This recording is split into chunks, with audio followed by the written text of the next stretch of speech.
Good afternoon everybody, welcome back to the channel. I hope you're well, I hope you've had a good week so far. We've got a fair bit of news to go throughout the journey today. But we begin here at Hamburg International Airport, Echo Delta Delta Hotel for the ICAO code. And we're off to Madrid for the VATSIM Spain Madrid Overload event. We've been invited by the folks at VATSIM Spain, looking forward to taking part in that. So thank you to them for the invite, and it's been a little while since we've last flown the Fenix A320 as well, which is what we're in today for this little hop down to Madrid.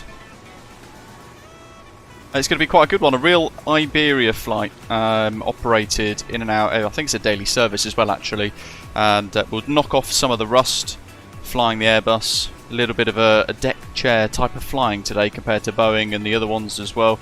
It's going to be quite good. Those of you tuning in perhaps for the first time, welcome on board. Great to have you with us.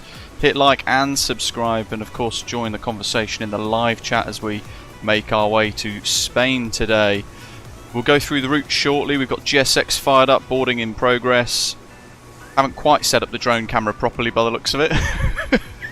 We'll do that again in a second. MPS Gaming, good afternoon. Grant, Ian, g'day, good evening to you in Australia. Badger, good afternoon. Dercy2, who else have we got? Channel members, Wise Zato, great to see you. Rab, welcome. Hergy and Jay, welcome to you folks as well.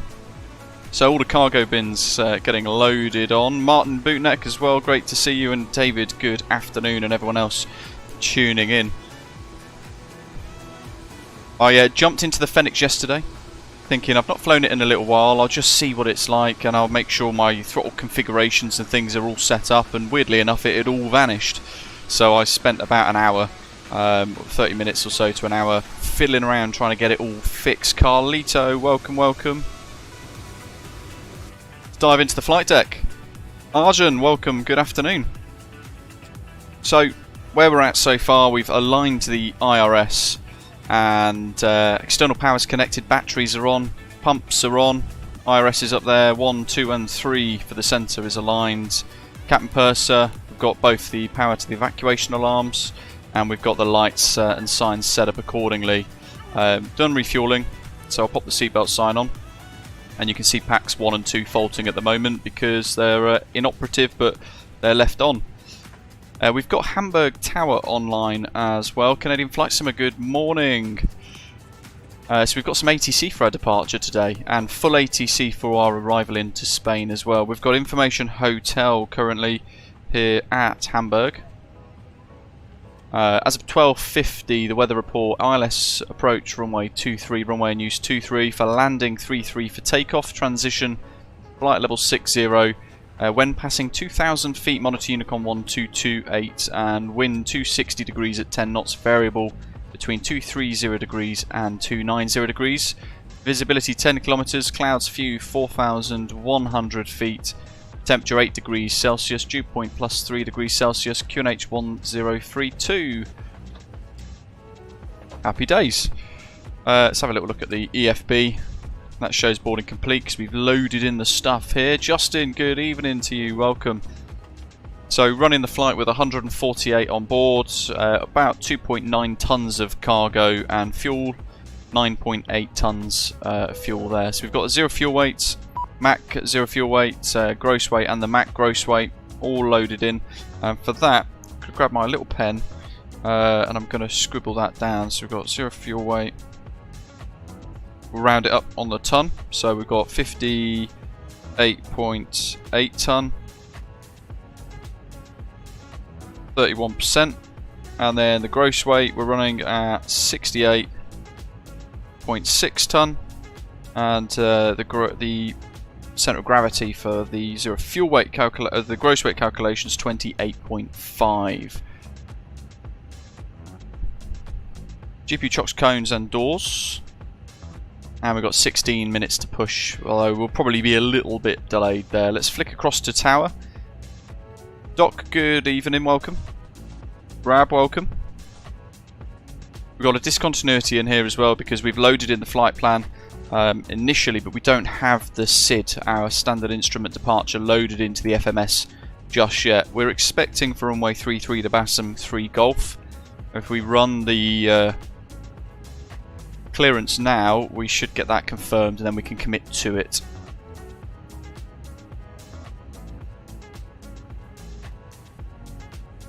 Hamburg Tower. Hamburg Tower, guten Tag, Iberia 3-2 Golf Yankee, stand for Airbus A320 with hotel. Request clearance to Madrid. Iberia 3-2 Golf Yankee, Hamburg Tower, hello. Clearance to Madrid, BATSIM 3 Golf departure, flight plan route. Climb VSS 5,000 feet, squawk 2526. Cleared Madrid, BATSIM 3 Golf departure, initial climb 5,000 feet, squawk 2526, Iberia 3-2 Golf Yankee. Iberia 3-2 Golf Yankee, read back correct. Ashton, welcome. Great to see you, hope you're well. And everyone else now, bam. Everybody get clearance at the same time. Right, BATSIM 3 Golf, BATSIM 3 Golf. Clear that. And then you can see now it's loaded in our standard instrument departure. So if I go split screen with the charts here, we're positioned here in the main terminal, push start facing south, probably orange or blue line, I'm not sure which yet, at Hamburg, and then we'll taxi down to Bravo 1 for the whole point there. Full length runway 33 departing northbound, which will have us run up 330 degrees to Delta Hotel 254, max 210 knots, and you can see that on the right hand side on the MCDU, and then DH260 over to LSOB, looking at the constraints up to 5,000 there, and then tracking 205 degrees to Delta Hotel 164, there it is, and then routing to BATSIM. And you can see at the bottom of the charts their initial climb clearance 5,000 feet, and the 3 Golf at the bottom wrote down as a bit of a flight plan for us, as a text line version of what this displays here.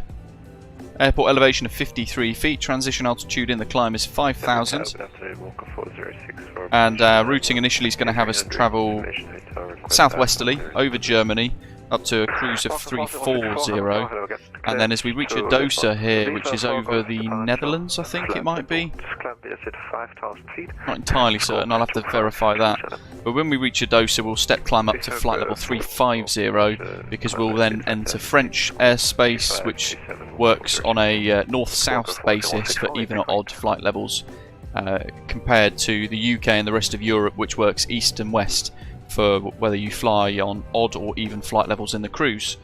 So a little change at Adosa there to match what Spain and France will expect. Routing over Paris, Resmy, and then down through over the Pyrenees and Limoges, right on the kind of, is it the Bay of Biscay? I think it is, isn't it? Right on the coastline there near San Sebastian as we pass the Pyrenees, routing then down into Madrid. Should be a good one. Let's get rid of the charts for you. And we can see there that discontinuity's disappeared now because we've added in our flight plan with the standard instrument departure. Right, in it be. Zero fuel weight and zero fuel weight centre of gravity. We know it's 58.8 / 31%. And the block fuel, we could do the fuel planning, but we'll just put 9.8 in because that's our total fuel load for today. Short taxi, so we'll leave that 0.2, and then we look at the perf page. We need to pop over to our takeoff performance calculator. Hello Wesley, welcome. Sending me a direct message on VATSIM. Runway conditions are dry, we need to pop this on to runway 33. Flap config optimal, toga, we won't force that. Anti-ice off, packs will be on however. Sync the weather. And Doc says they use Bravo 4 usually, so will it let me set that? Oh, interesting. No, it won't. Bravo 3's not even on there.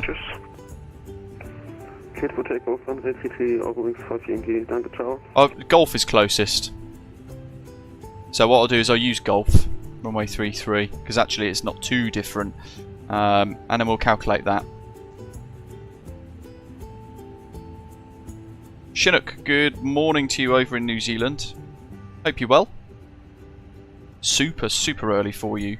So there's our performance calculations. V1 at 151, also the rotates at 151, and V2 154. So we add the 10 for V2 plus 10, 164 for the climb out. It's recommending flaps 2 for departure today, and trimmable horizontal stabilizer up 0.0 with a takeoff shift of 200 meters, and flex of 61.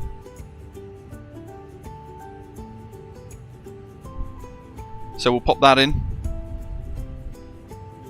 151, 151, 154.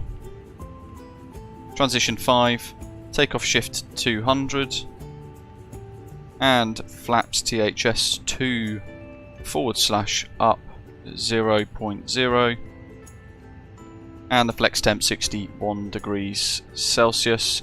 And then for the NADP departures and stuff, what we've got is 1,500 / 3,000 and 1,500, like so. Doc says use Bravo 5. Let's see what the difference would be. Just come a bit closer to the tablet. That's now a takeoff shift of 400. Flex becomes 60 degrees. I think we'll run with that. 150, 149, 149, 149, 152. Alright, let's change that. So what the shift is, folks, if you don't know, is we're telling the aeroplane that we're not going to use the we're not going to use the full length of the runway. Instead, what we're actually going to be doing is using an intersection departure as the plan for our takeoff. If we end up with the full length, though, I'm not going to rerun the numbers. We'll just run with what we've got. And yeah, 60 for that. We'll be interested in doing a flat 2 departure. It makes the takeoff slightly different because we've got to go through a flap retraction process in the climb up as well. Yeah, good spot, Doc. Airport elevation is 38 feet, so we've got to do 1538 / 3038 and 1538, like so. We'll get the GSX fired up, prepare for pushback and departure, and we'll pop up the overhead panel and we'll now start the APU. 3 seconds for any warnings, and then start. Climb manage mode, cost index of 35, and the cruise as well, that'll be the same. So we've got perf init page done, init 1, or init A rather, with our wind calculator, all the calculations for that imported. Hello Captain, we are ready for pushback. Like so. Flight numbers put in, and our fuel predictions, 0 fuel weight and stuff in the init B page. SID's done. We've got to set our squawk code in the transponder 2526. That's in the box. Part brake set. That's all good. Throttles are on idle. Predictive wind shear automatic, GCS automatic, multi-scan auto. We'll leave that off for now. Lights all set as required.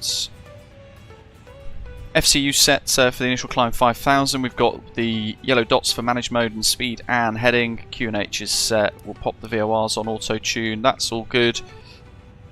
And we're happy with the data. Company message, according to our little display there. So for that we can go MCDU menu, ATSU, AOC menu, received messages, and we've got some load sheets. That's the final one by the looks of it. 148 plus 5, and that's the preliminary. That's fine. We'll just accept those, clear them off. Doesn't really matter too much. Tugs attached. Chris Packett, welcome. Once we get in the cruise, we're going to discuss a bit of news. We've been talking about it over the last 2 weeks.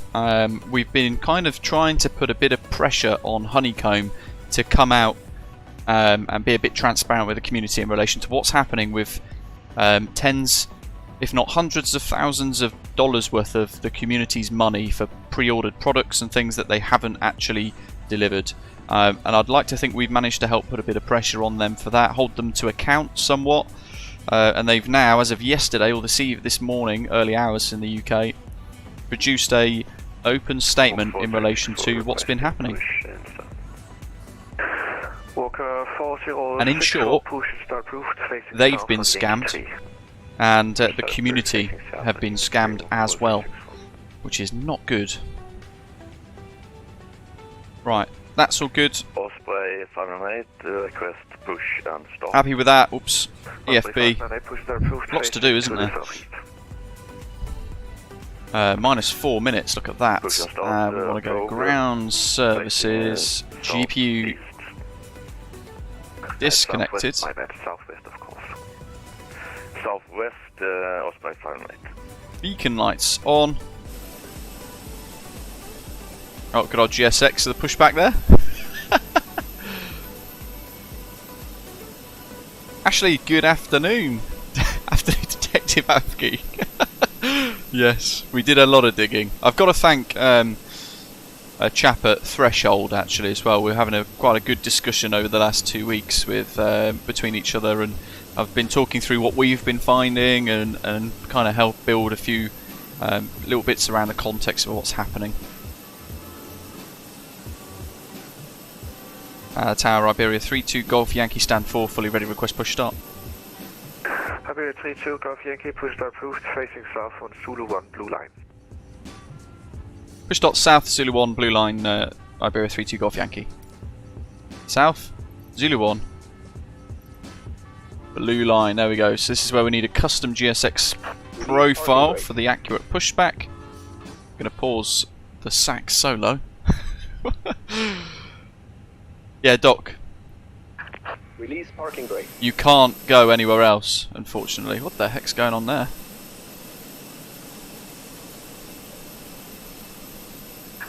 Release parking brake. I don't know what that's doing. It's all a bit weird. That's the external camera.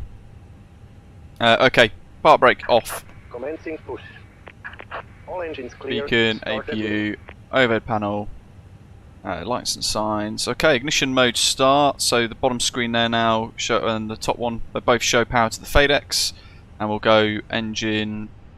Oh, I always forget in the Airbus. Is it engine 1 or engine 2 for engine start? I think it doesn't. It's company specific, isn't it? We'll throw engine 2 in. Tower, my GSX push start to Zulu 5. Let me see, good afternoon, Christopher, welcome, Dursey 2, howdy. We'll work it out.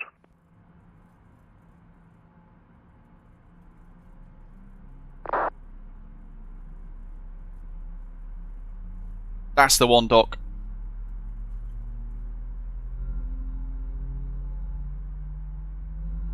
And Darren in Hertfordshire, welcome. Tower, hello, UPS 278, stand 92 Bravo, request VFR turns to Madrid, information hot on board. Sounds on board quite quiet on the Fenix today. The long push in a lot of German airports, you have orange line, yellow line and blue line, so we've been told to push onto blue line. Yeah, God, that's super quiet. Engine 1 start. Thank you.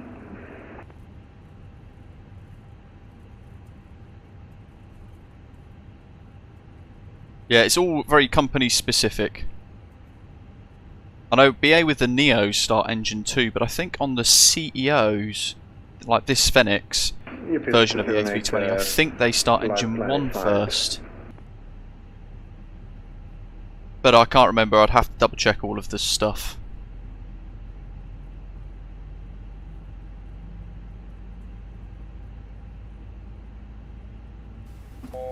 We got, I guess. Oh, I didn't click that, did I? I don't remember the Fenix being this quiet on board. Set parking brakes. UPS 278, startup is approved, cleared Madrid, Barajas 3 Golf departure, flatland route. There's no like, click here to turn your sounds up. Squawk 2041. Okay, engine 1 and 2 are stable. Engine 1's now reading available. Ignition mode norm. And we'll go ground spoilers armed. Flaps 2. And trimmable horizontal stabiliser. We'll make sure that little arrow there. Oops, wrong button. Sorry about that, folks. Is in line with the 00 that we want. So yeah, flaps 2. Once that extends all the way, as it has done, we'll just go auto brake max there and press takeoff config. We get the memos, and we've also got the Iberia safety demonstration. Does 2, my goodness, 2 years as a channel member. Thanks for the support. It is very quiet, isn't it? I don't understand why.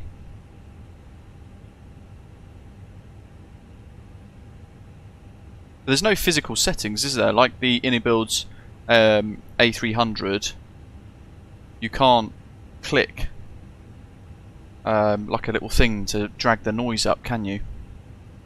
APU off. Put the taxi lights on, and there's the ground pin.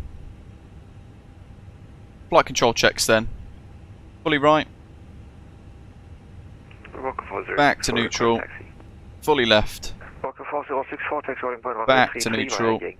Elevators all the way back. Neutral and forwards. There's the pitch trim in the middle, 0.0 as Doc's saying. Rudder, fully right. Back to neutral. Fully left. Back to neutral.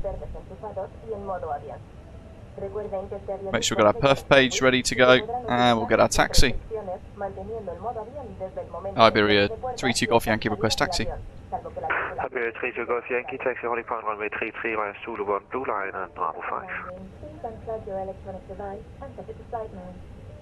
Taxi 0.33 Zulu 1 Blue Line to Bravo 5 Iberia 32 Golf Yankee. And Windstar 31 Wondering, welcome. It is the Luke Airtool. November 31 Whiskey Sierra taxi holding point runway 33 by Yankee 7 and Golf. LukeAirtool.net is a really good bit of freeware. G'day, Airdog. Happy late Australia Day. There we go.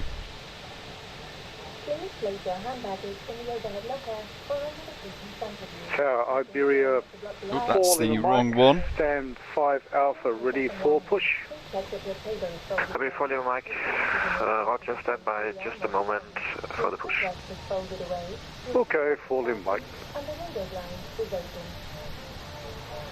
Por su seguridad, les recomendamos que mantengan su cinturón abrochado y visible durante todo el vuelo.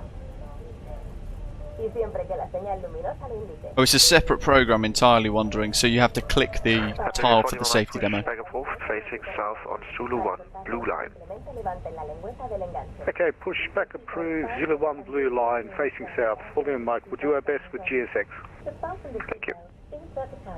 So Bravo 5's quite the intersection. It's a 400 metre reduction in runway length. Stand 2 Alpha, ready for push and start.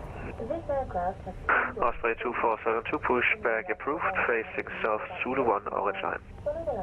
Zulu 1 Orange Line, Osprey 2472. Este avión tiene 10 puertas de salida señalizadas con la palabra exit. En el caso de tener que usar las rampas de evacuación, siga la Hamburg Tower and another Osprey 784 requesting push and start. los zapatos de tacón. So, wait, hold points Bravo 5's this one. Sáquenlo de la bolsa y para ponérselo introduzcan la cabeza por la abertura y pasen la cinta de atado por detrás de su cinturón. And we're going to have to wait. Enganchando la fijación de la hebilla de un extremo a otro y tirando de la cinta para ajustárselo. Para inflarlo, solo tienen que tirar con fuerza del tirador de plástico rojo o soplar por el tubo.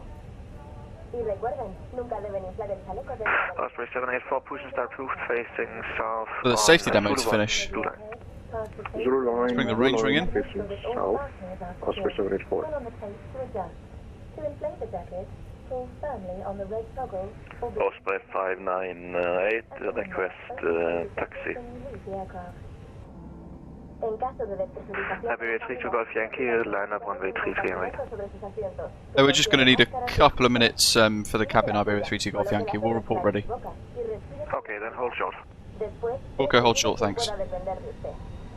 In the event of loss of cabin pressure, a compartment above your head will open and oxygen masks will drop down. Can't stop Put the on your mask, demo now, can we? place over your nose and mouth. Walker 4064, you ready? Make sure you're open. Excellent, fully ready. Walker Rest 4064. before helping anyone. Walker 4064, runway 33, clear for takeoff, winds 260 degrees, 10 knots. Bye-bye.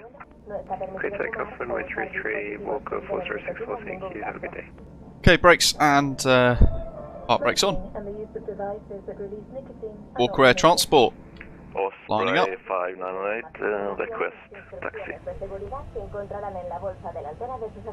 Christ, this is a longer safety demo. Recording point runway 33 via Zulu 4, correction Zulu 5, Bravo 5. Taxi to holding point Bravo 1, runway 33 via Zulu 5. The use of oxygen masks and life jackets. Do you say Zulu 4? I don't see that shot. Osprey 598. Thank you very much. Negative, I told you to taxi via Zulu 5 and Bravo 5, the holding point Bravo 5 of runway 33. Holding point Bravo 5 Off via he goes.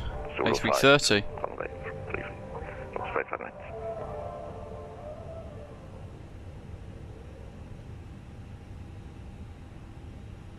And Iberia 32 Golf Yankee, we're ready for departure.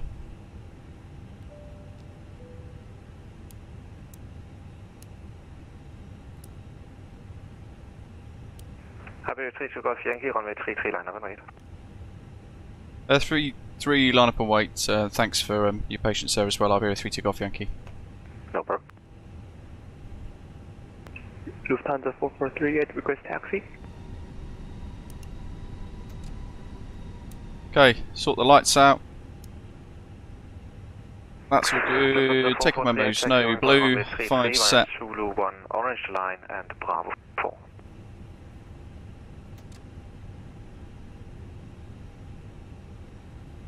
Yeah, actually that'd be great, wouldn't it? Taxi to Is that Zato in the tiny little private jet there? And could you say that the after that, Lufthansa 4438? Lufthansa 4438, taxi via Zulu 1, orange Right, line what we got? and Bravo 4. Taxi via Zulu 1 orange and Bravo 4, Lufthansa 4438.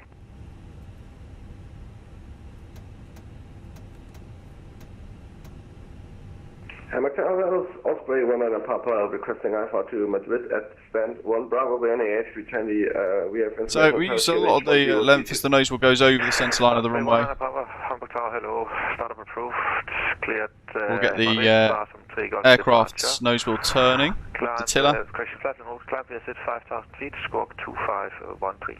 And we'll make sure we've got it nice and straight down that centre line. And And we're just going to hold her on the brakes. feet and squawk 2413 for Osprey 1 Papa. Iberia 32 Golf Yankee, runway 33 cleared for takeoff, the wind is 250 degrees, 10 knots. Bye-bye. Runway 33 clear for takeoff, Iberia 32 Golf Yankee, thanks. UPS 278 ready for push and start. Okay, so throttles 40%. Here we go. UPS 278, Stick push forward. and start approved, facing south. Push Brakes start off. facing south, UPS 278. 2 clicks, flex. SRS. Power set. Speed's alive. Windstar 31 Whiskey Sierra, ready for departure. November 31 Whiskey Sierra, line up, runway 33 and 380 knots. Just relieve the nose wheel pressure. Windstar 31 Whiskey Sierra. And using rudder to hold the centre line. So a little bit of a... We've got 10 knot crosswind at the moment. Ready for taxi. We're using a lot of the runway today with this. Runway 33 via Zulu 1 blue line and Here we go. Bravo 5. V1 rotates, V2. 100.33. And Zulu 1 into blue line, wind for the Bravo crosswind. 5. There we go. Full in, Mike. Following the flight director, positive rate gear up. Lufthansa 4438, hold position. Hold position. Lufthansa Here we go. 4438. Okay, 41 Mike. I have no that thing in the background Okay, there. holding What a way to position, ruin a full in, Mike. screenshot. Flaps 1. And autopilot engaged. Through 1,000 feet. Waiting for thrust lever climb. Peter, good afternoon, welcome. Thanks for joining us. Hope you're well. And we'll change 1228. Lever climb. So we dropped the throttles back into the climb gate. We can see the auto brakes disarmed itself as well.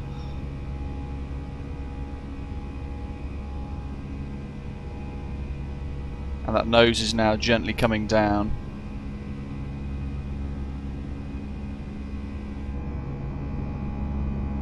Away we go.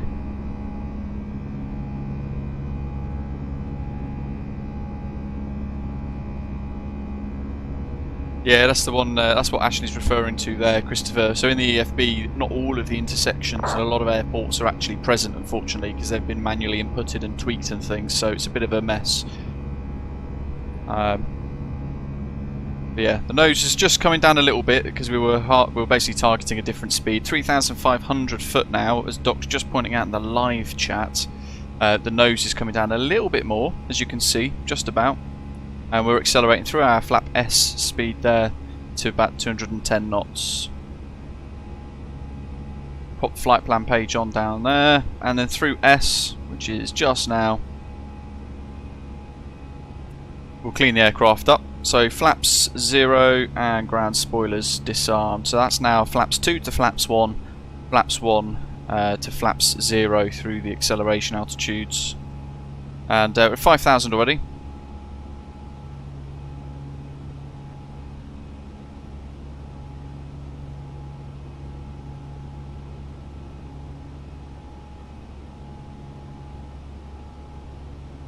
And we'll continue to climb up to 340.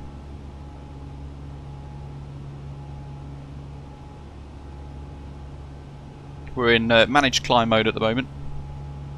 The aircraft's definitely quieter today, isn't it? There's the next one up, and there's Hamburg in the background.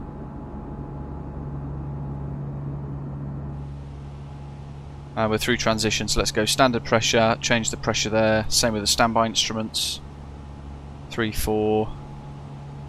Put the runway turn-off lights off and the nose lights off as well while we're here.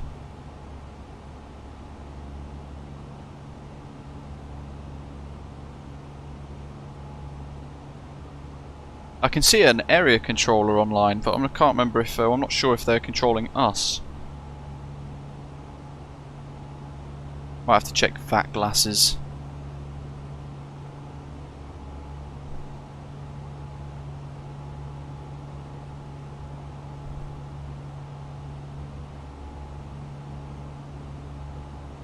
No, they're in a different sector. Alright, cool. So Honeycomb it is. Jolly good. 3-4 standard through 7.5. I think so. Yeah, you've got Airbus Finkverden, haven't you? Just round the corner. I'm going to pop the landing lights off now because it's just something I'm going to do easy peasy, and the seatbelt signs can come off. Señoras y señores, dentro de unos instantes comenzaremos el servicio de venta a bordo. En el bolsillo frente a su asiento encontrarán una revista con nuestro menú con una amplia selección de comida, bebida, además de ofertas de duty free. Andrew, yeah, pretty much. Just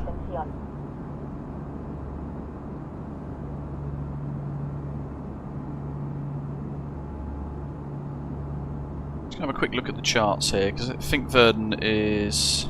there we go. So if we go into this one here, there's the Airbus factory, that's Finkverden there. On the far side is the delivery centre, and then on the closest side by the river, that's the factory where they build the aircraft. This is the home of Airbus Europe. James, welcome.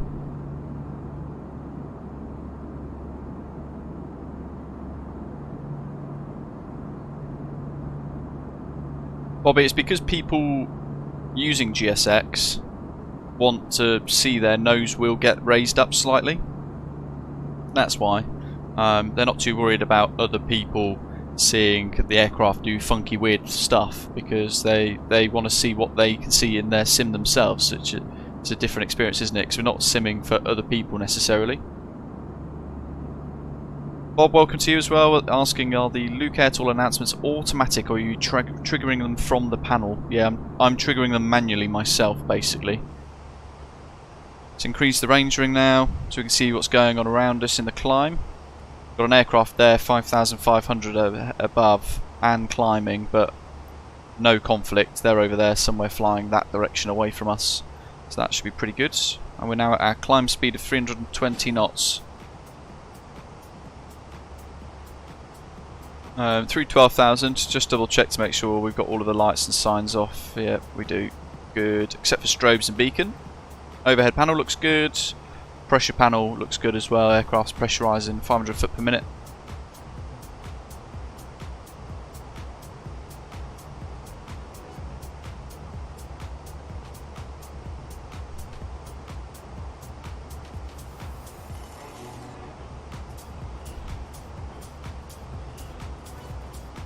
Well, what they could do, Christopher, is just link it to Navigraph, but they haven't. They, as Ashley have said, they've created their own independent database of intersections. But again, that would be something V2 Block 2, I think, where it's that's been solved, hasn't it? I think. Fly Tim, whoops. Working through flap retraction. Why are we climbing so slow? Oops. Yeah, forgot the gear.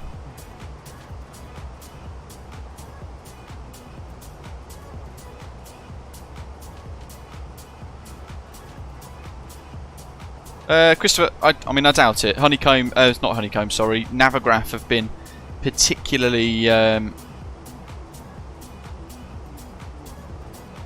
they've been particularly open with other people, haven't they?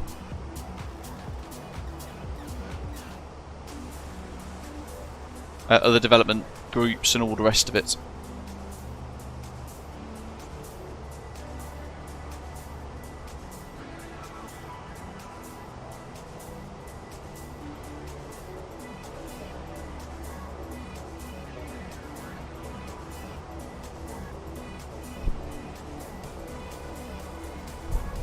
I'm just working on getting something up on the screen, folks, for you.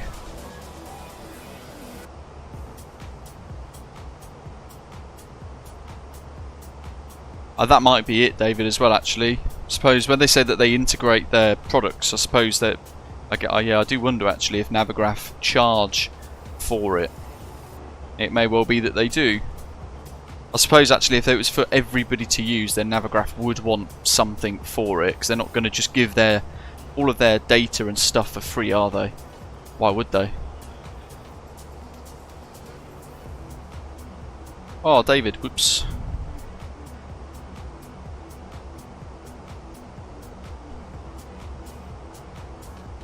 Good, yeah, actually that's a much better way of doing it. Because you can take the data from the charts then, can't you, and at least estimate it. I'm going to bring up Honeycomb Aeronautical's Facebook page, and we'll start to chat about the news that broke overnight from them at Honeycomb Aeronautical.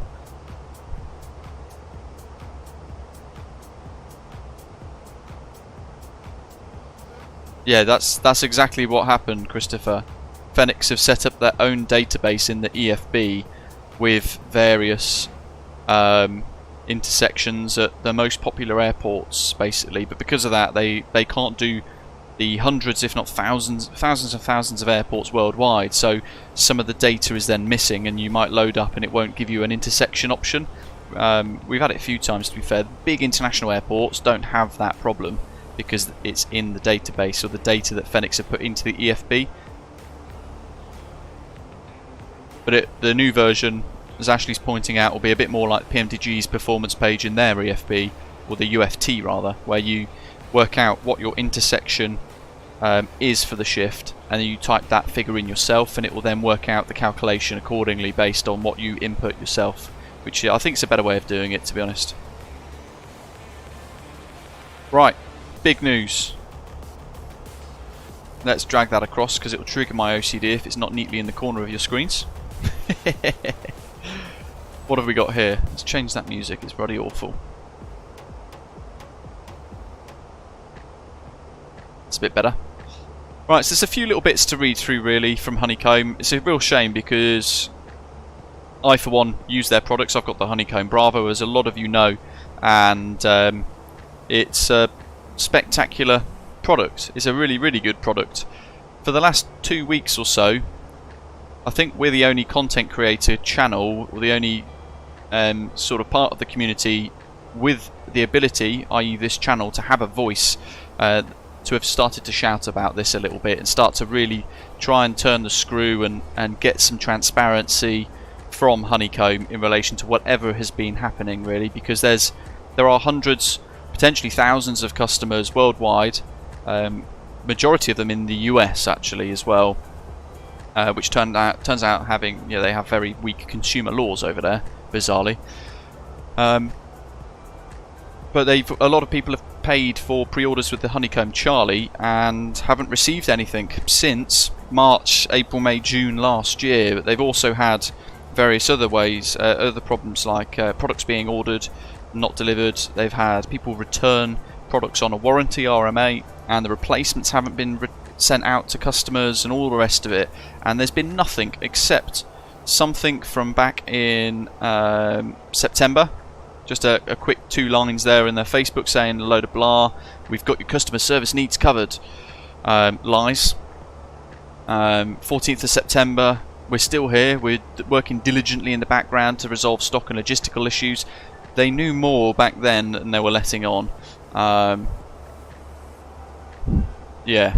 19th of August. Technical difficulties on the website. Shipment has begun for RMAs. Well, turns out that was the last shipment they ever had, and that arrived around I think the 30th of August, from what we found on our own research over the last 2 weeks, which I've been sharing with Threshold, one of the flight sim news networks. But we've been shouting about it quite a bit over the last 2 weeks.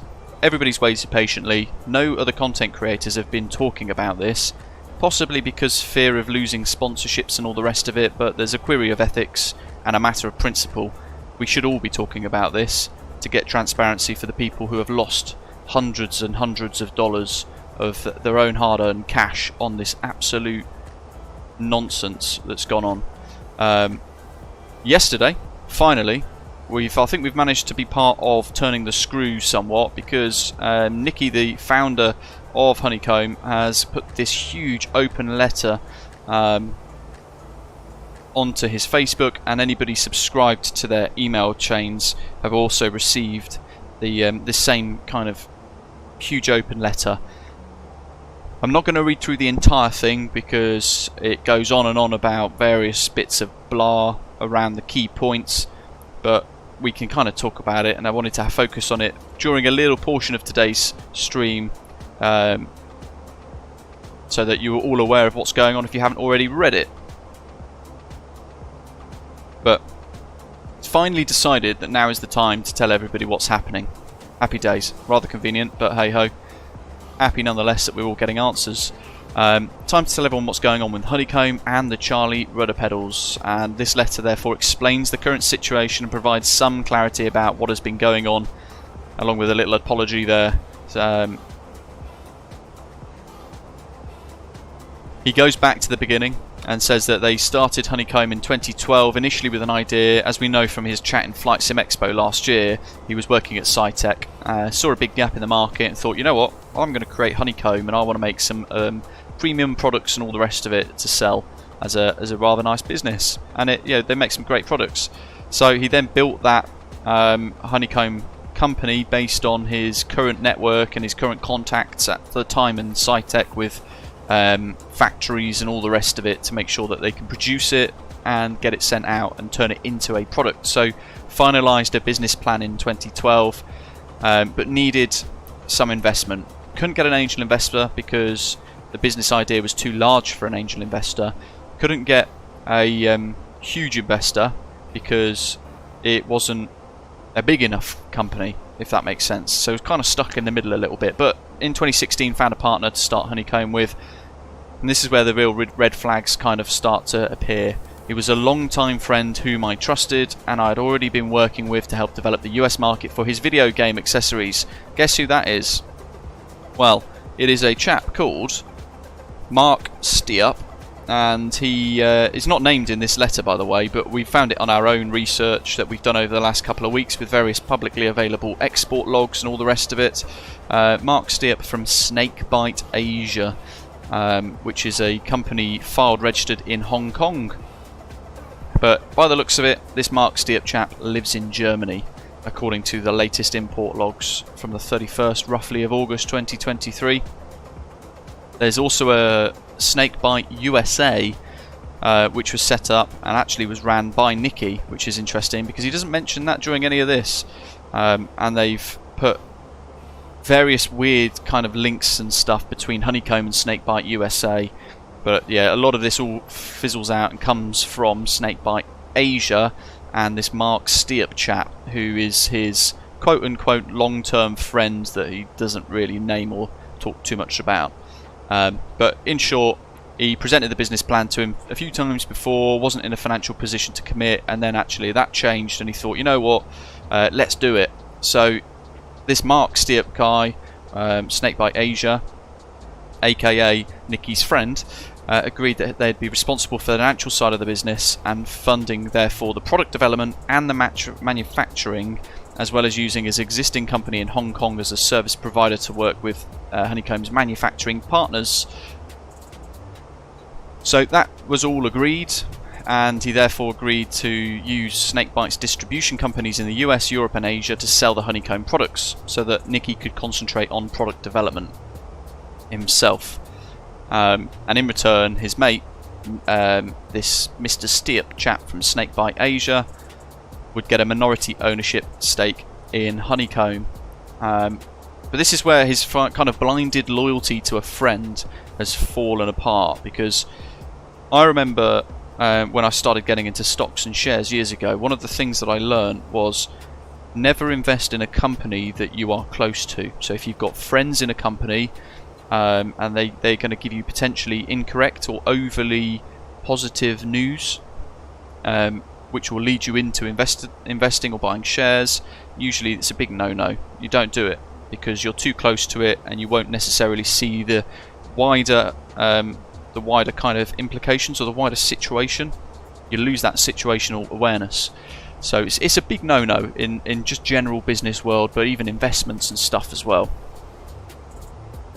But yeah, Nicky and this Snakebite Asia chap, they agreed that he would register the company for us in Hong Kong since it made sense from a development standpoint. At that point, he's kind of given his own company away, which is a little bit stupid. It's a bit naive, actually, rather than stupid. Stupid sounds too bad. It's just naive. He's not really thought it through. Thought, actually, I might be getting tricked here. But anyway, a load of nonsense carried on, and all of a sudden when the company was established in Hong Kong, Nicky discovered, and this is going to be a few years ago now, that it was done so with 100% ownership under the corporate umbrella of his business partner, aka Snakebite Asia and Snakebite USA, which then appeared in the same offices as Honeycomb Aeronautical in San Diego, FYI. But yeah, a load of nonsense about it's a requirement of his finance partners. He didn't challenge that, just left it, thought, okay, fair enough, he must be telling the truth.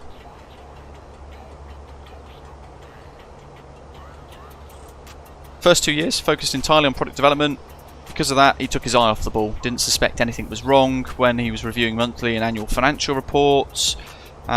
Sales were great, but in mid-2022 it became apparent that his business partner was in financial trouble, and when Honeycomb ended up with a negative result despite having a record year, Nicky started looking into the financials in detail. When he started going through the books, each invoice, every purchase order, one by one, he discovered that service fees added to the factory cost for the services provided in Hong Kong for Honeycomb were significantly higher than what they had agreed initially. And then on top of that, the sales prices on the invoices to his partner's distribution companies, brackets Snakebite, close brackets, were lower than agreed. So there was a whole load of money getting swallowed up and swindled away in various areas already, basically being bled out of the company quietly behind the scenes that he'd not noticed for about 2 years. Probably longer than that actually, because it started in 2012, so it's almost 10 years worth of fraud. Yeah. When he confronted his friend about the findings, he assured me it was just an accounting error and promised to get it in order, and he left it and left it and left it and left it. And then, for some reason, to further help the cash flow situation, he made the mistake of agreeing to a limited pre-order campaign for the Charlies once the production schedule had been confirmed by the factory. But when production was set to begin, and a lot of you guys who had made those Charlie pre-orders had sent the money. Nicky found out that instead of paying for the components required to manufacture the product, all the money received for the Charlie pre-orders had gone elsewhere. So all of your cash has been stolen, basically. If you've made a pre-order for Honeycomb products, it's a complete scam, and all of your money is gone, which is really alarming. Really, really, really alarming. So the situation then escalated in July 2023 because they missed the planned shipping date for the pre-orders when the factory partner contacted Nicky directly to say that they'd still not received payment for the Charlie products or for the several thousand Alpha and Bravos they had manufactured and were sitting in their warehouse, which Nicky had no idea even existed. Yeah. So a huge scam, basically. Flew to Hong Kong to try and work out what was happening and to then also confront his ex-partner, this Snakebite Asia company, about what was going on. And as he suspected, things were bad. Managed to negotiate a deal between all three parties. I don't know why you would try and make a plausible agreement. It should just be a, you know what, dissolve the whole thing and then start again, but on your own kind of job. I don't know. It's all complicated, isn't it? It just seems incredibly naive. Even for someone like me, I'm not a business person at all. But this is where the friendship thing comes in, because you end up blindly kind of believing your mate's false promises and stuff, even though the writing's on the wall and it's clear as day what's actually happening. Yeah. But last month they finally signed the agreement, but Honeycomb, or Nicky, has to settle the outstanding debt. In effect, he's got to pay for all of the injection tooling at the factories in Shenzhen in China and provide a 50% deposit of the production cost up front. Therefore he's got to find buyers for the majority of existing inventory and then try and pay the Honeycomb staff who hadn't been paid for quite a while now as well, to make sure it's all sorted out. But that has therefore left Nicky unable to prepay for the tooling or deposit required to start production of the Charlie. Since it's highly unlikely that Nicky at Honeycomb will receive the payments for the pre-orders from his ex-partner, his ex-business partner, brackets Snakebite Asia, even though he doesn't mention them, probably for legal reasons, but it's publicly available and you can connect the dots. Nicky's working on several finance deals to be able to start production as soon as possible. How he pays that back is not clear, but he's determined that all customers receive the product they paid for regardless of the financial impact to himself, which again is naive. It's just a total disaster.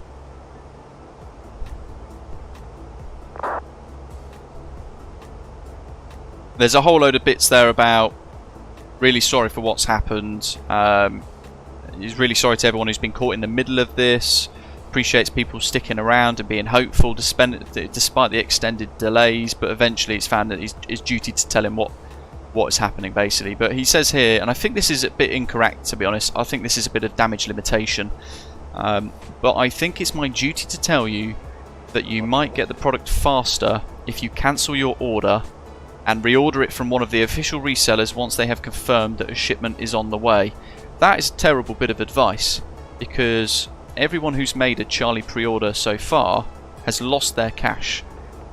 There's a significant number of people who have tried to get a refund on this by cancelling the orders or going through their banks, and because it's dragged on for so long, certainly folks in the US can't even do a chargeback, because it turns out US consumer law is pretty weak.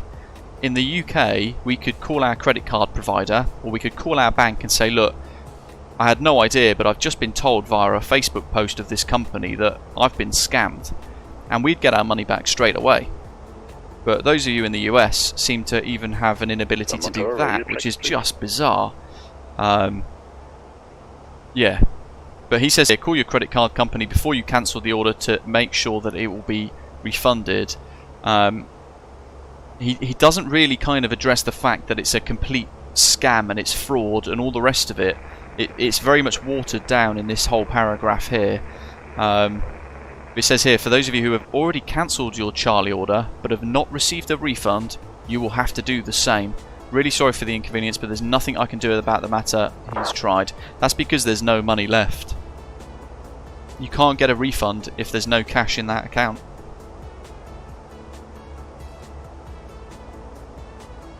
And again, false promise there potentially. I will still send a Honeycomb hat to everyone as promised, cancelled or not. Just have a little patience with me. I don't think I'd want a Honeycomb hat if I've had to try and cancel my money and I've lost $300 or $400. Don't think I'd want a Honeycomb's hat sent to me. Don't know how you guys feel about that in the live chat. It talks here about the Spotify store as well. Basically, Shopify, sorry. Shopify, the store that was on the Honeycomb website, they effectively froze their store, prevented any further refunds, couldn't do RMAs, all the rest of it. I mean, the odd thing is, his friend here, and this is again more naivety from Nicky, I think, and I don't know the legalities of it, and I don't know how complex this mess is, but he says in that paragraph there, the one bit of good news is that we have reached an agreement that his friend, this Mark Stiep, I assume, at Snakebite Asia, this is bizarre. He's agreed to sell his assets in Honeycomb if Nicky can find a new partner to buy him out. Why would you agree to that? He's just defrauded you. It's just... honestly, I've lost for words at some of the stuff in here. It's just insanity. Why would you want to give this guy cash to say, yeah, thanks, walk away? You've just defrauded thousands of people. Get him dealt with, like, via the legal system, surely.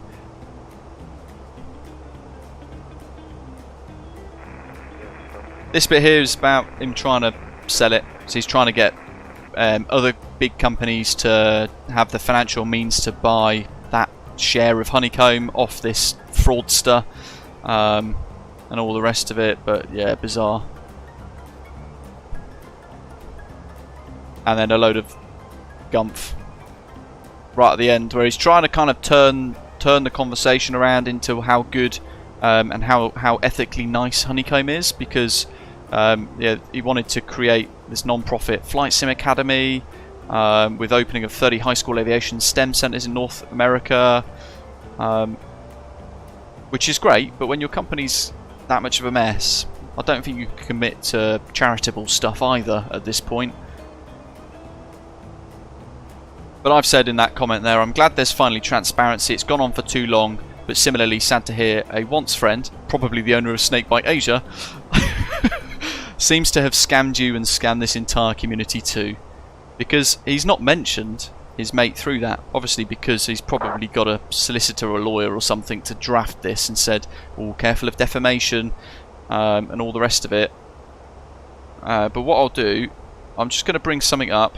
I want to show you some of the research we've done in case you've missed it previously, because rather than just saying, you know what, it's probably a little bit of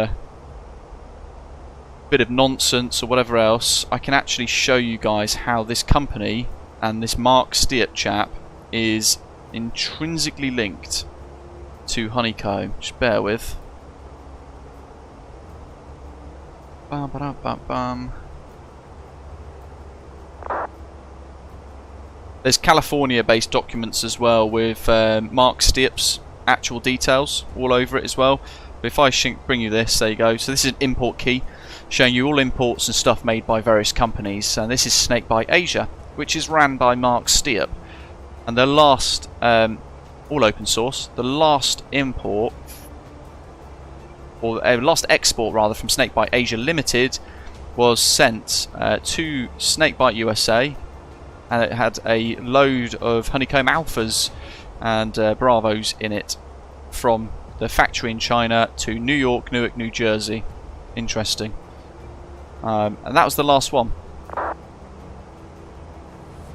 And then you've also got this, which is a bill of loading linked to that, which goes on about the products, the count as well. So there was 1,750 of those in the import, and it was all done via vessel, a shipping container sent over the water. from that place in Hong Kong to that address there, Snakebite USA, which is the San Diego office address for Honeycomb, which is now also closed. So Snakebite USA Inc., that's basically Nicky as well, in conjunction with Mark Steep. Snakebite Asia Limited is Mark Steep, who now lives in Germany, in a town called Iserlohn, I think it is. So, yeah, what an absolute shower of shite. And I don't know how they can recover from that. Do you think they can? I don't think they can. I think the writing is on the wall, which is a real shame.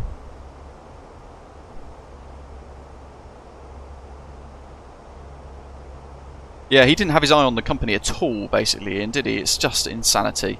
Doc says he can't do a lawsuit because he has no shares of ownership on Honeycomb and the partnership is not written on the paper. Exactly.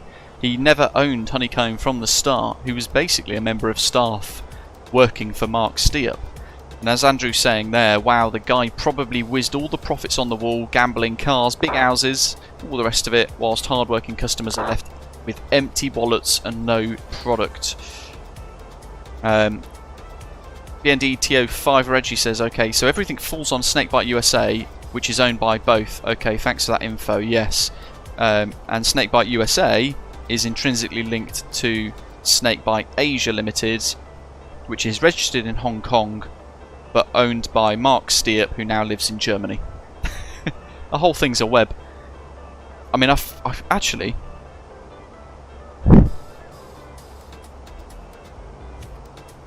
Mark Steep.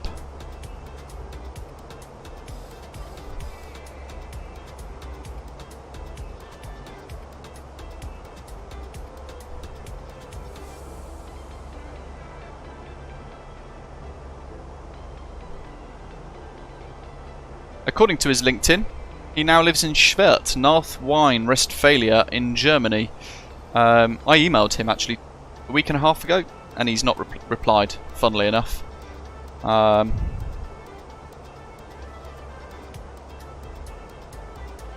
the guy's a con artist, basically.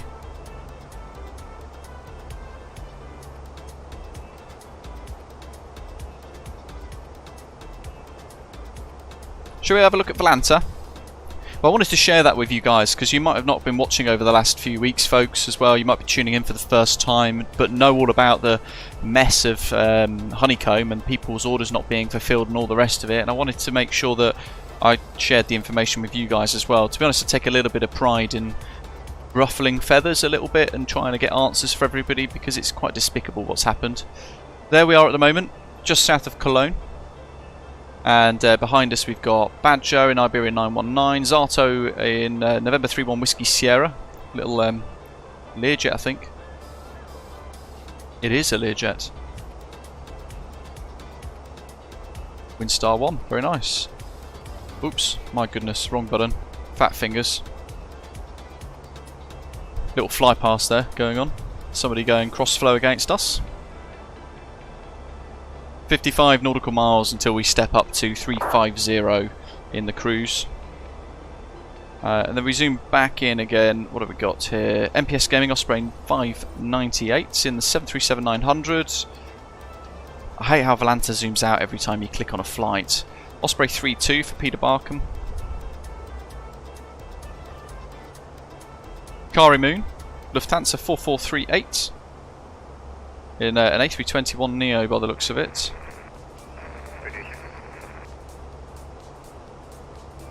And then behind him, Carlito Osprey 784. We've got a great train flying along today. Awesome. Great screenshots there as well. Whopper of a UPS 747-8 there at Hamburg by the looks of it.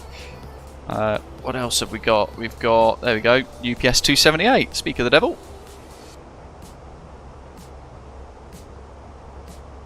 And Osprey 2472, Ian, with loads of screenshots. There we go, face reveal for Ian. That's a great screenshot there. That's the 747-8 in the backdrop. Fantastic.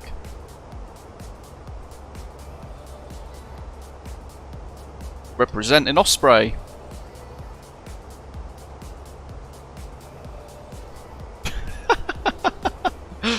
Terrible. Great screenshots. I wish they sort that GSX thing out. Phil as well, Osprey 19 Papa. Crikey, how many have we got flying along today? This is fantastic. What a turnout, folks. Love it. Hergy Osprey 6 Alpha Victor. The legend that is Hergy1234, scenery creator of various airports in the sim as well, for us all to enjoy for free. Flying the Osprey Holidays livery for our virtual airline as well, looking good. It's one of my favourite liveries, that. Absolute corker. And we'll just have a zoom in on here to see if we've got anyone else. 9. Cool stuff.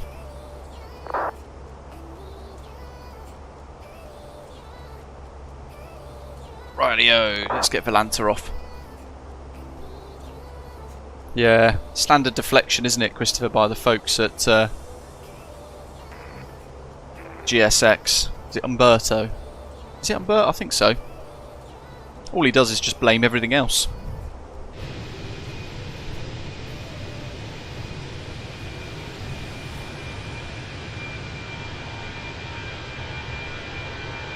Big old contrails. Rab's right on my tail, but at 380. You're flying offline now, aren't you? So I won't see you if I pan my camera around.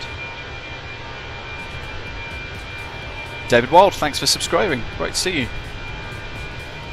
Grant says Volanta makes his sim crash. Ooh, that's not good. Check your sim connect is up to date. Might help, might not. Reggie says Karma needs to get that snakebite guy. Well, to be fair, if he's based in the EU, there might be EU related stuff that can be done. Or, actually, in fairness, it might be worth people getting together that have been affected to report it to the authorities in the US or in Europe or whatever else, and have them do an investigation for wide scale sort of corporate fraud. Yeah, a lot of European carriers, Hergy, have gone kind of similar, haven't they? Like Lufthansa, just a plain white jet with a bit of writing on the top, all roughly the same looking font as well, and then just a tail design. Eurowings, Lufthansa, Aegean, all the rest of it.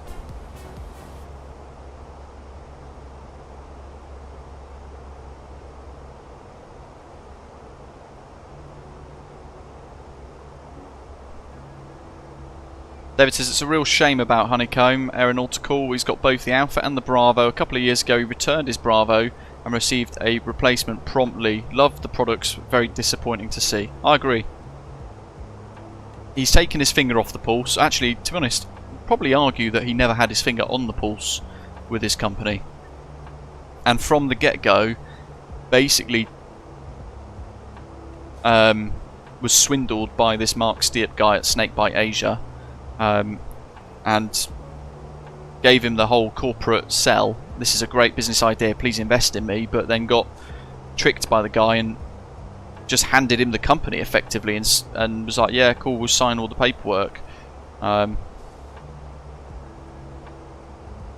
don't know how you can dig out of that. I mean, the EU is pretty good, pretty effective when it deals with things like corporate fraud, so perhaps they can go after him, especially if he lives in Germany. So it might well be there could be some EU level investigation, or I don't know. But would it get to that point? Probably not. It would require everybody to put in official complaints.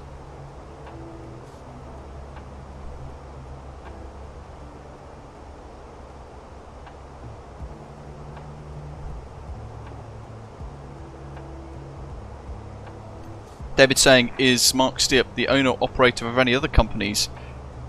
I'm not sure, to be honest. I haven't looked too much into it.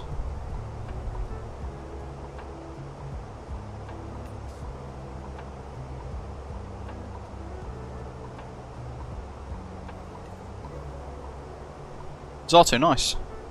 Actually painted 31 Whiskey Sierra for the FlySimWare Learjet. They've just released 1.1.5 with bug fixes and a new sound set by Sim Acoustics. Pretty much, Reggie, in the end the lawyers will get everyone's cash.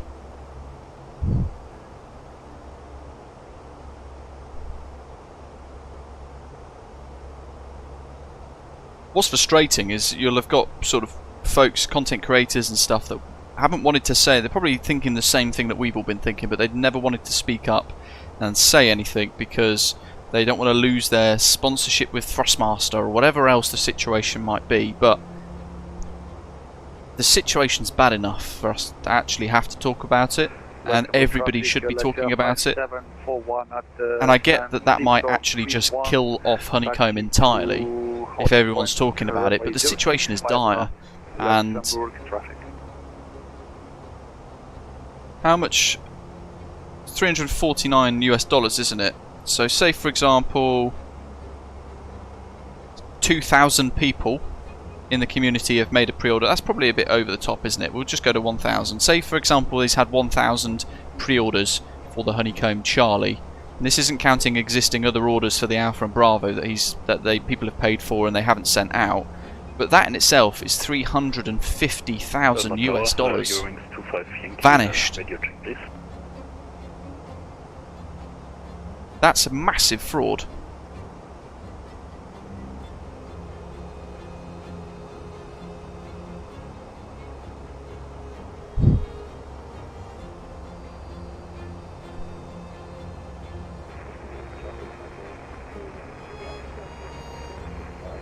Yeah, well, Honeycomb products have been on and off sales now, Ian, from when I got my Bravo ages ago at Curry's, back in, was it summertime roughly, I think, or March, April, May, round about then.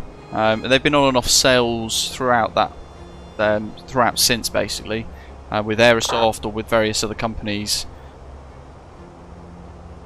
I mean, Aerosoft are the official European distributors of Honeycomb products. Up we go to 350 for the step. Information Alpha, welcome. Yeah, what annoys me though is you will now get content creators talk about it because it's now confirmed in an open letter. So they will now jump on the bandwagon to gain money from it. Well, you're happy to make money from a video now talking about an open letter which everyone can read, but you weren't willing to talk about it over the last month. And that to me says it all. 350, 350. And in the climb. Yeah, that's the one, Phil. Yeah, someone else mentioned the new products, didn't they? It was the Delta. I was trying to remember what they were called. The Deltas, Honeycomb Delta. It was those screens, wasn't it? Like a bit like a tablet screen thing. And they look really cool. But sadly, I think the whole thing was just a trick.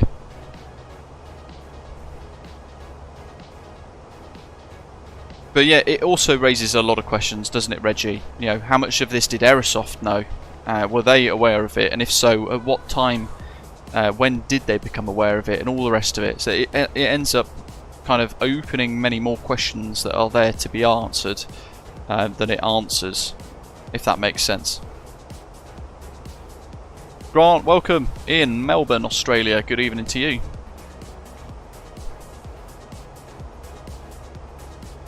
Whopper of a crosswind today.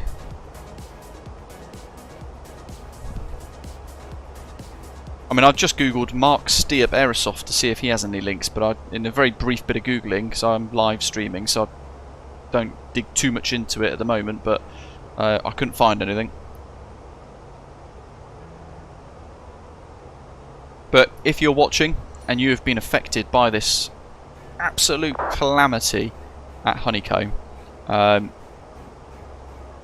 I don't really know how it works in the States because it sounds horrendously weak, consumer law, but I would be going through your bank or your credit card provider and I'd be reporting it as a scam, and I would also be providing, if they query it, I'd be providing that open letter from Honeycomb explaining what's happened as proof of the fact that you have been scammed, which is a real shame, to be fair. Makes you wonder if he's going to have the nerve to turn up at Flight Sim Expo this year as well.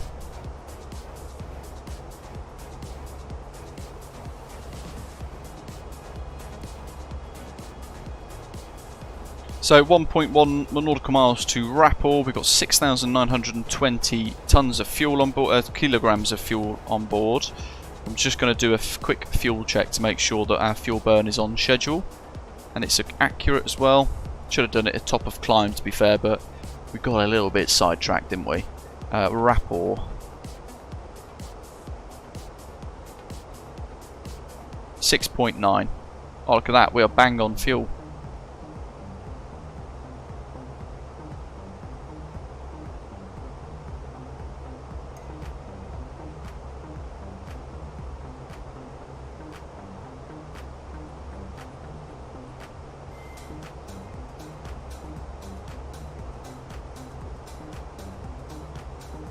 Oh yeah, if you want to see the proof of Snakebite Asia being intrinsically linked to Snakebite USA.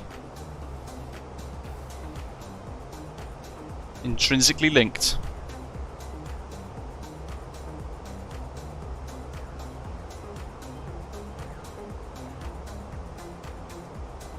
Whole thing is a mess.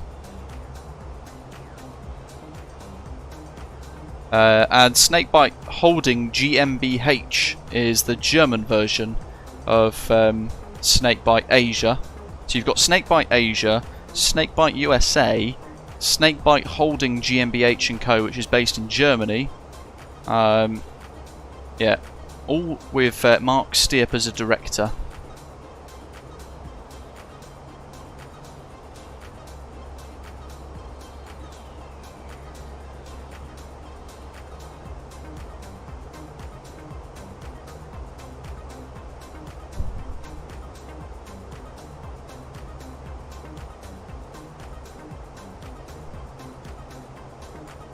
Bobby, was I ever good at Cluedo as a kid?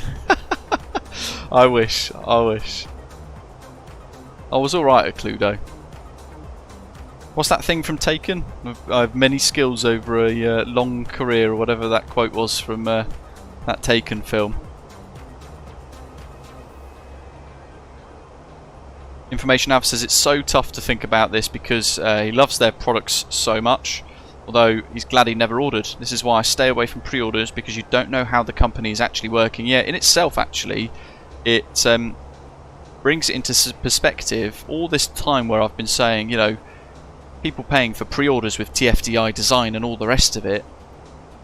You've got to be careful where you're sending this money to and who you're sending this money to. You don't know if next week that company would just vanish and they go, you know what, I've had enough now. Let's take the money and run. Knock knock. Who is it? Mudgeon Radar. Yeah. All of German ATC will be showing up at his house soon. The whole thing is a con, isn't it?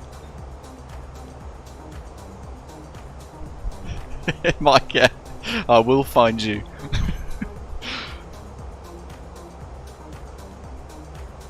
Thing is, it's all publicly available.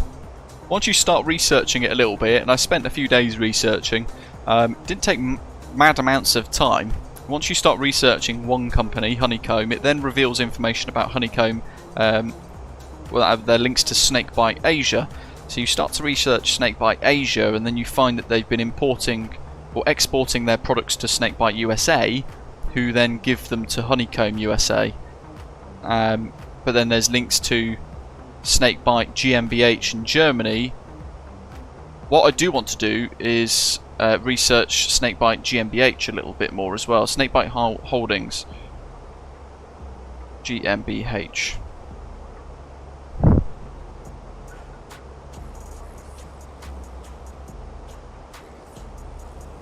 I mean, what's worth? I mean, I don't know how much you guys use and what you do kind of use periphery wise, but Snakebite Group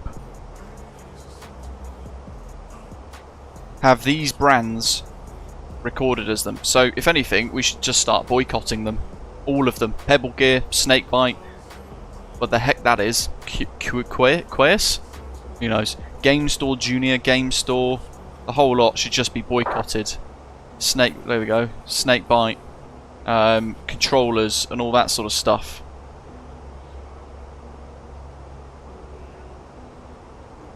And if this is an active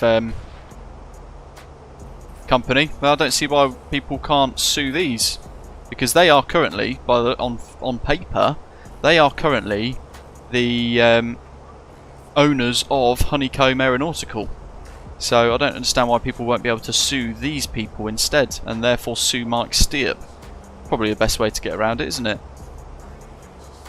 But then, you know, it's all expensive, isn't it? That's the problem. Traffic Konrad Zustras 13, Schwert, Germany. But there you go. Snakebite Distribution GmbH, Headquarters, Sales and Marketing EMEA, Snakebite UK Limited in Newport, Sales and Marketing. For those of you in the UK, there's a target. Snakebite Asia Limited in Hong Kong, Snakebite Technologies Limited in Hong Kong, and Snakebite USA, San Diego, which was the same office address as Honeycomb Aeronautical. So once you start looking into one, it reveals another, and it reveals another, and all of this is controlled by Mark Steep, who lives in Germany and works at Snakebite Distribution Headquarters. And it's all scammy, fraudy, stinky, or however you want to describe it.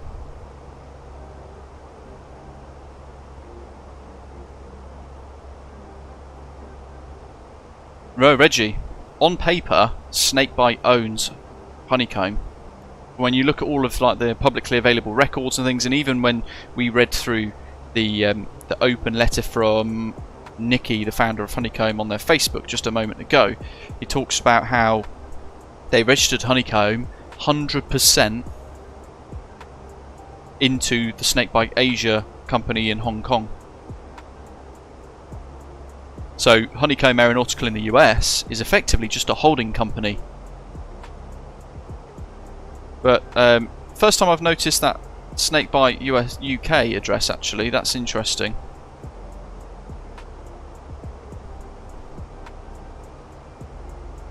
Absolutely, Doc.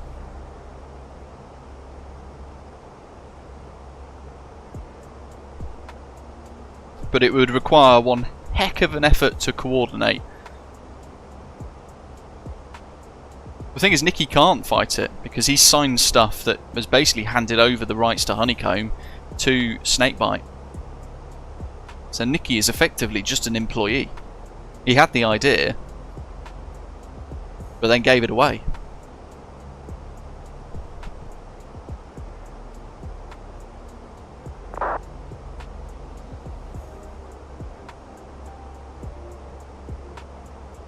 Canadian Flight Simmer says, Luke, what are your thoughts on the Aerosoft news with the A330? Well, to be quite frank, they are struggling to code it.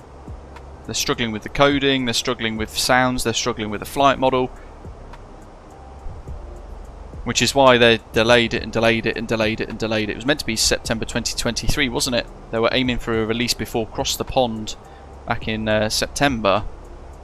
And then just pushed it away. Didn't really say very much, then provided a couple of little updates and things, and FSS, the development company, the developer company behind their E-Jets, turns out they've got their fingers in many pies. They're actually project managing the Aerosoft A330, again, bit of a mess, and I think they're just using MSFS 2024 as an excuse to buy them another 3 or 4 or 5 months.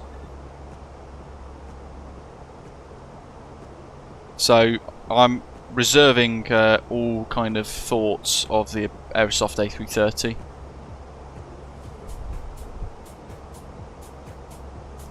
Jakob, nice, just finished Copenhagen to Boston to Copenhagen. My goodness, that's one heck of a double sector.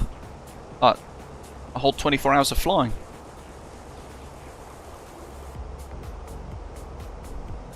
I'd have to research that, Reggie. Sounds like the scam people used to run on Formula 1 team owners in the 80s and 90s. Remember Leighton House? In fact, I've just thought, Snakebite Snakebite Holdings GmbH EU grant. I wonder if they've taken any money from the EU. I'd have to search that. Nothing pops up immediately.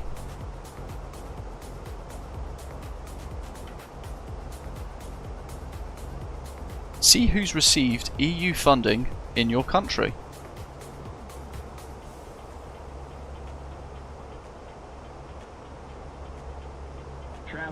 Traffic. What the?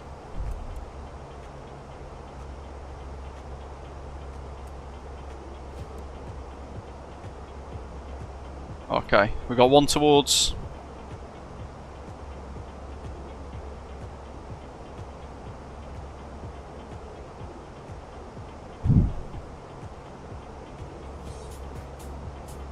That's what made me remember that information. Alpha. Aerosoft received a huge grant from the EU to develop products which they still haven't released. And I wonder if Snakebite have received similar from the EU, because that would be quite interesting. As a taxpayer, for those of you in the EU, you could probably argue that and get them to investigate. That could be a good angle.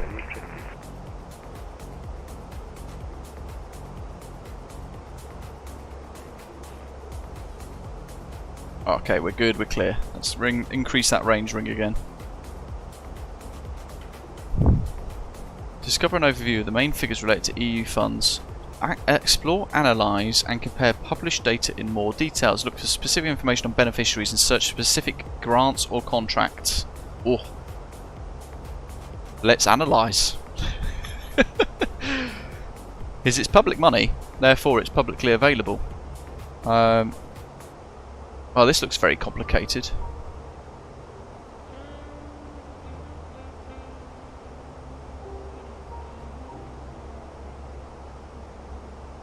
Name of beneficiary.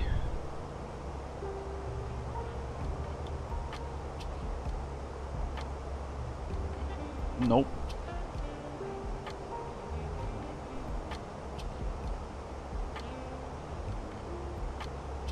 Actually, I wonder if Aerosoft is...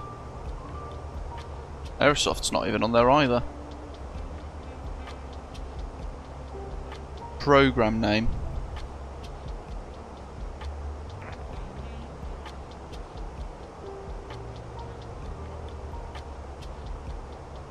They've probably been quite careful to not take taxpayers' money via grants like this.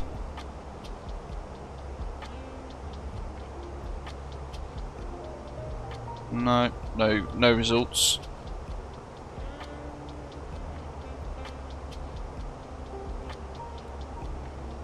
No, that's a dud.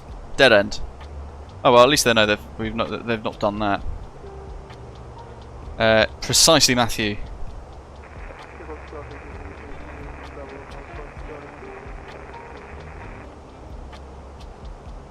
Ryan, good afternoon. This morning finished a route between Winnipeg and Hamburg. Airline was WestJet in the 787-9. It was a nice 8-hour 30 flight. Whew, that's a long one. Robbie, always follow the money. Exactly, that's where the clues lead.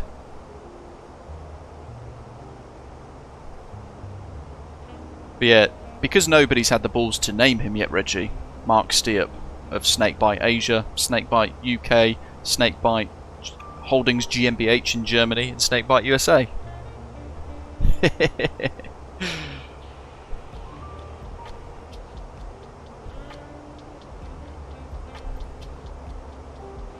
That's the one, Danielle, yes. Aerosoft got money from the German government, not the EU.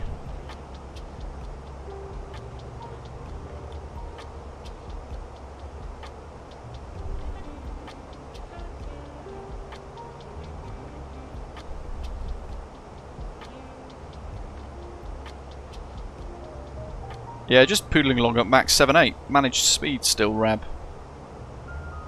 True airspeed 445, ground speed 414.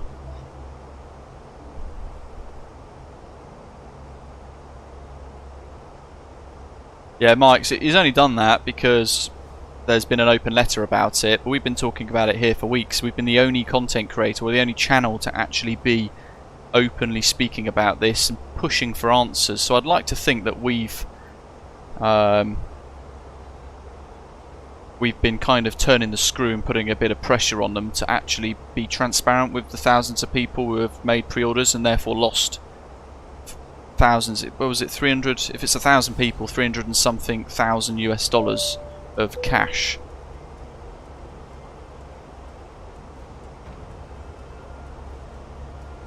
Christopher, well, yeah, you don't get why that's important because you've not lost money. But there are hundreds of people in the US alone that have placed Honeycomb Charlie pre-orders, and the money's vanished in some huge fraud scam kind of thing.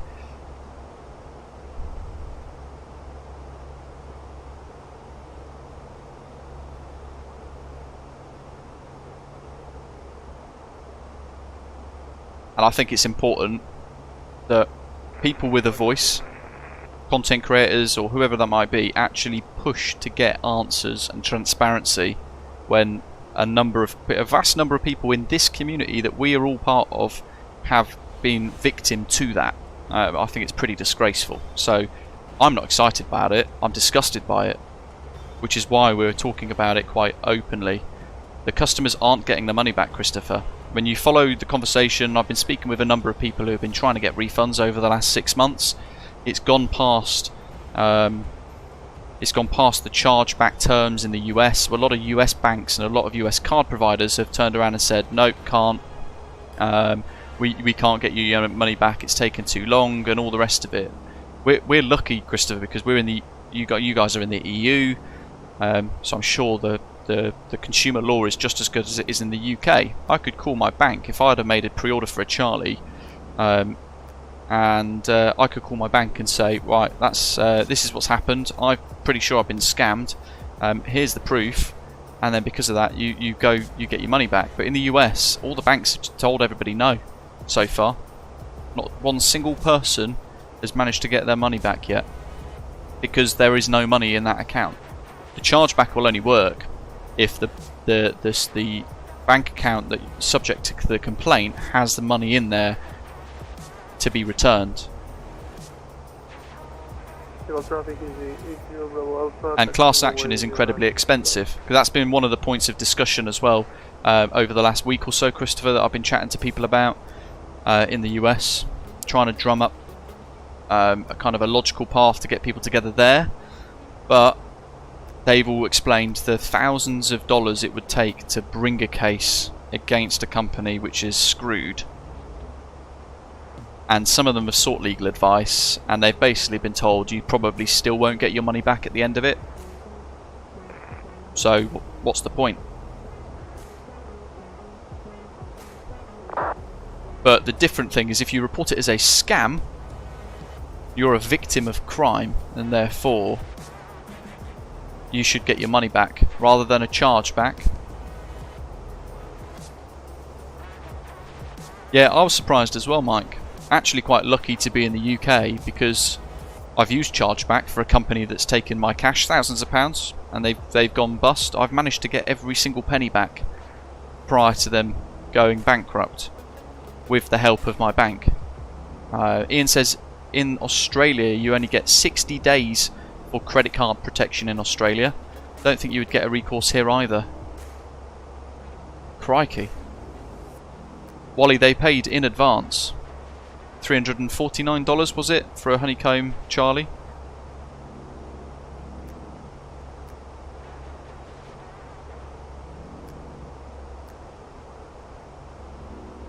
Crazy. Which is why we did the maths earlier on. If 1,000 members of our community here in Flight Sim have paid $349 for a Honeycomb Charlie pre-order, that is $349,000 that has been basically stolen and vanished. Christopher, he said that he can't afford to pay for the tooling or the deposit for production. The money's gone, so there is no Charlie basically. To me, the letter reads that there isn't a way forward until a big company will come in and basically save the day. But I would imagine those companies, even if it's, for example, Aerosoft, if they wanted to think, you know what, we're going to dive into that as well, and have a little taste of it, it would be... I think it would be mad if they didn't try and just take ownership of the company completely.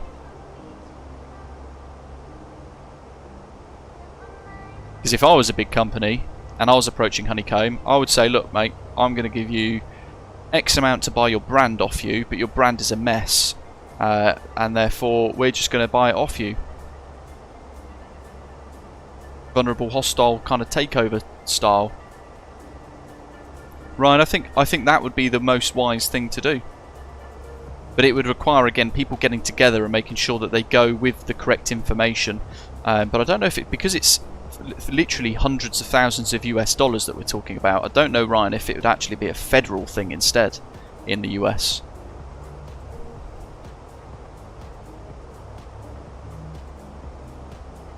What about the Alpha and Bravos with ready tooling? Yeah, he doesn't own the tooling. He has to pay for the tooling.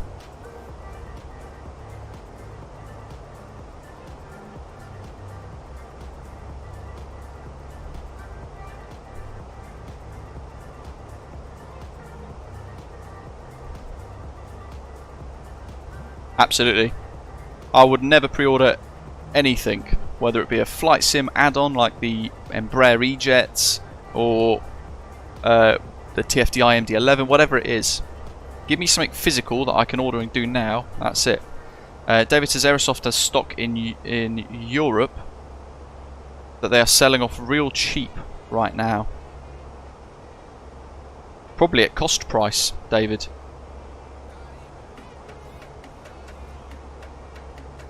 Christopher, the factory in Shenzhen hasn't made a single Honeycomb product since July. The last import, we were going through it earlier on, I don't want to keep repeating it all the time, you might have missed it, but we went through an import log thing basically, which is open source, you can find online. The last export out of the factory via Snakebite Asia was to Snakebite USA, and therefore Honeycomb USA in August 2023, and it was only 1,750 units. You would then assume that they've been sent out to various things, like some maybe RMAs, or half of those might have been sent to Aerosoft for the EU logistical kind of distribution side of things. But I have to dig more into that to work out what's then been sent off elsewhere and things. Yeah. The manufacturer is holding, it's in the letter, isn't it? They're holding vast number of products in a warehouse until payment is made in advance. So yeah, but as Badger is saying, in short, he's lost everything. And everybody who has made a pre-order has lost their money as well, and it's effectively a huge bit of fraud and a huge bit of a huge scam, effectively.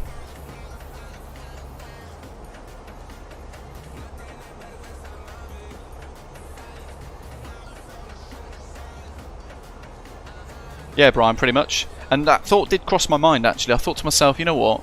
They are pretty good products. I wonder if I can drum up a load of support, and then, you know, a number of us in the community could buy it off them cheap. But I don't have the liquidity for that, or the time, or the patience, or the knowledge, or the acumen, or whatever else, all the skills, all the contacts. Be a darn sight more transparent and open, that's for sure. And you know, it's unfortunate. I have to feel a bit of sympathy for Nikki, because of what's happened. But as part of any restructuring, for example, you wouldn't be paying any debts and stuff like that necessarily. If I wanted to buy the company off them, it'd probably be with the agreement that I'm not carrying the debt either, but I don't really know how it works. I don't know if for a takeover you would then have to take all the debt on as well, which is going to probably be in maybe $500,000 to $1 million US worth of debt, I would estimate, from the bits of research we've done, what we've read.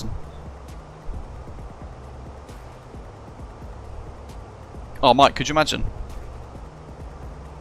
That'd be great.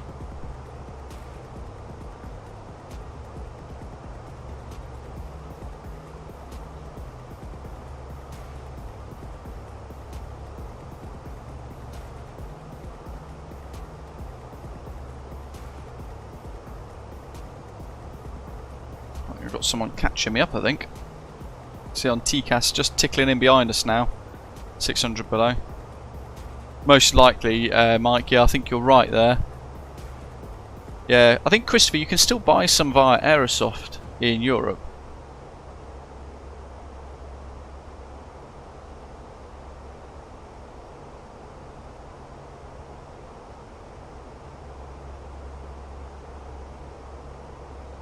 Yeah, insane, isn't it, Reggie? But so the last import, mind you, it's not going to be cost price, is it? $349. It's probably $100 per setup.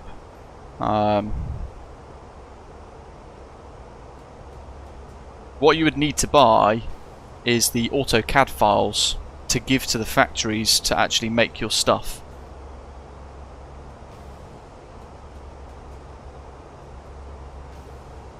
Nice. Mine crosswind's 57 knots at the moment, Rab.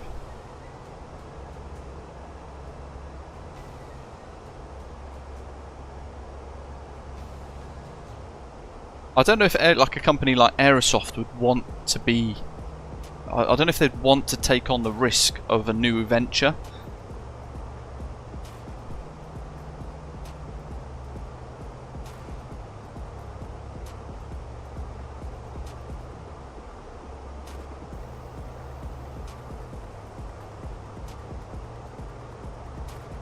Yeah, that's my concern as well, Christopher. There's, you know, if Honeycomb disappears, for example, there's no competition.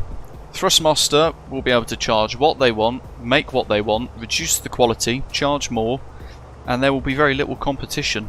You'll have, like, you know, you've got Turtle Beach making their Velocity 1 stuff, you've got Logitech as well. But yeah, I'd be interested to know how much debt they're in. I think it's going to be up to $1 million, which is rather worrying, and I don't understand how anyone would be able to dig out of that without declaring bankruptcy. And I'd imagine at the moment he's feeling quite vulnerable and a bit desperate. Ricardo, hello. No, I've got Latin VFR's Madrid airport scenery. ETP, so we're at our kind of halfway point now in our flight today. Bingo. We've gone to that view for a little while, have we?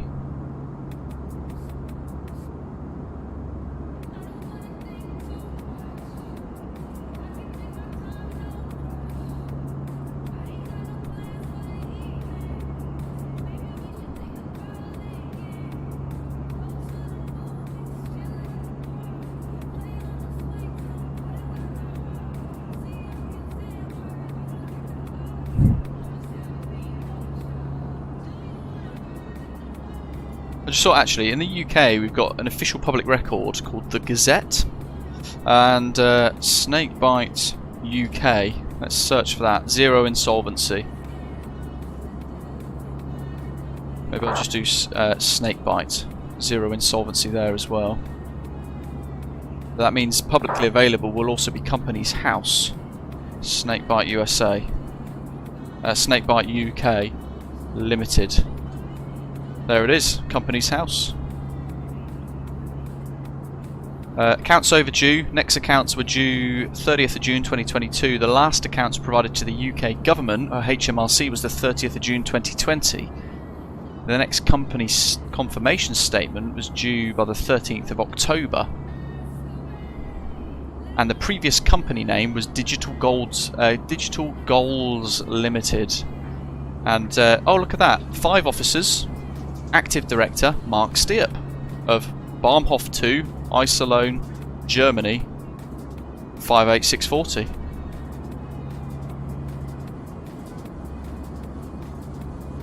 Snakebite UK Limited in the UK. So if I tick that to current officers, it's just Mark Stiep.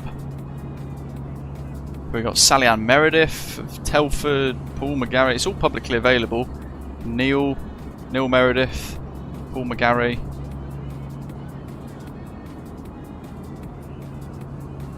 Ah.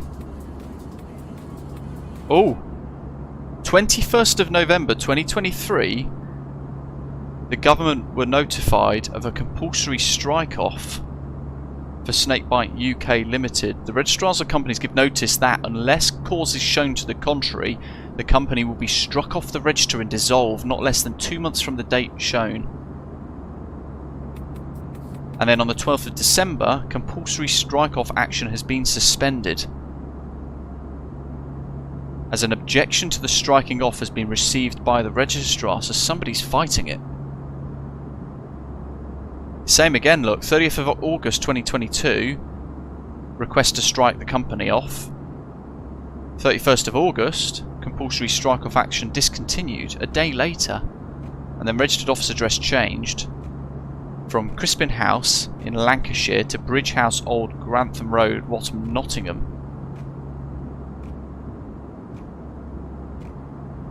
God, this is a mess.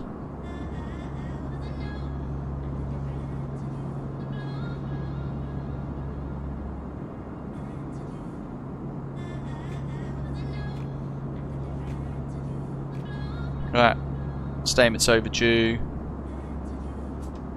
That's Snakebite UK Limited. What's under more? Company snapshot. Ah, can't log in.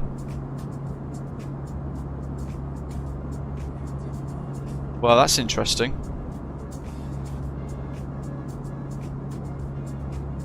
I'm just going to send a message to a contact of mine.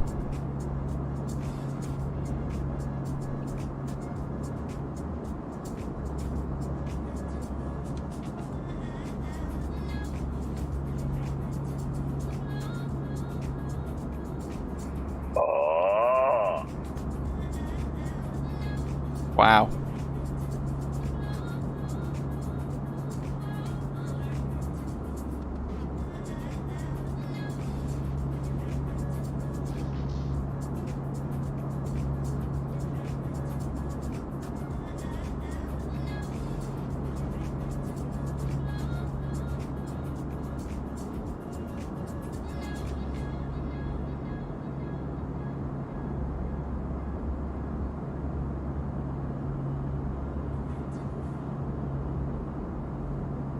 I mean, to be honest, this sounds like some kind of major fraud that's going on. And swindling tax and all sorts. Who burped on Unicom?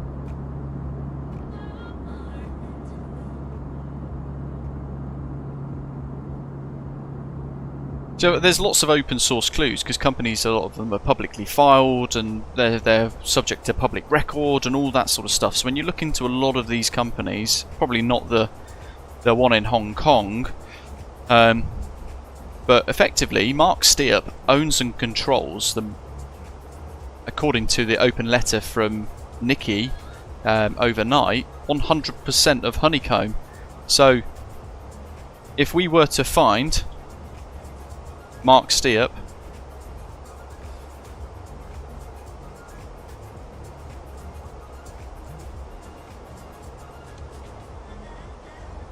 at an address in Germany somewhere,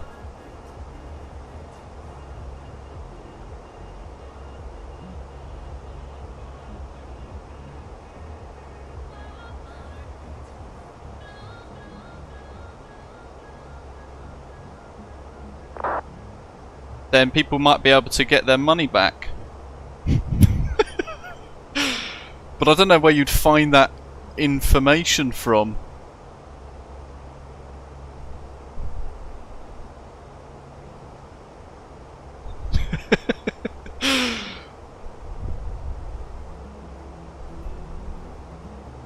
Zato says in his country it's called large-scale estafa.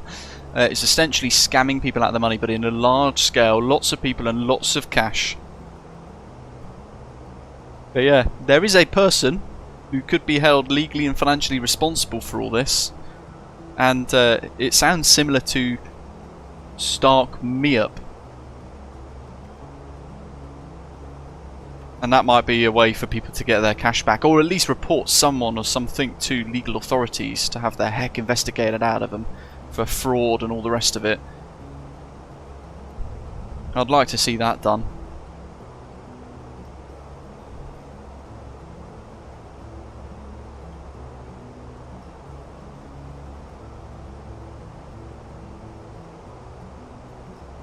So we've got 10 minutes until Madrid Overload officially begins, and we are just north of Limoges, heading down through central France at the minute. So I'm over about 35 minutes to Bordeaux, or 30 minutes to Bordeaux, and then across the Pyrenees, and then we'll be thinking about descent and our arrival to Madrid.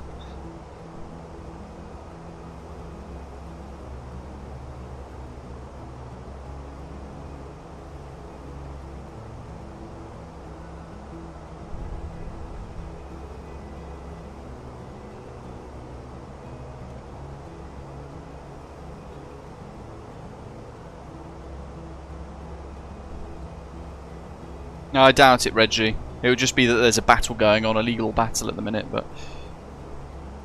and Gopher, because I don't care about the clock.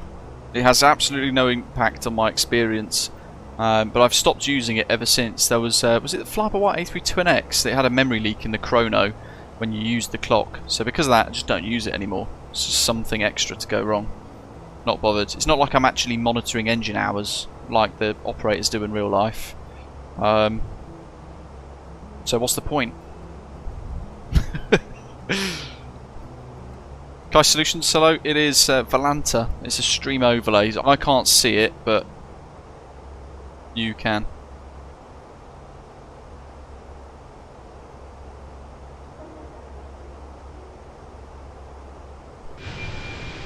Let's resort out the drone cam there.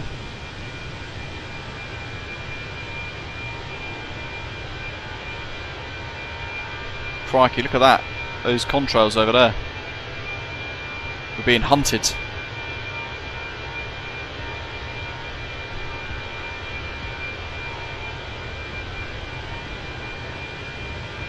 Volanta, V-O-L-A-N-T-A. It's ran by Orbex. Hosted, managed, run by Orbex.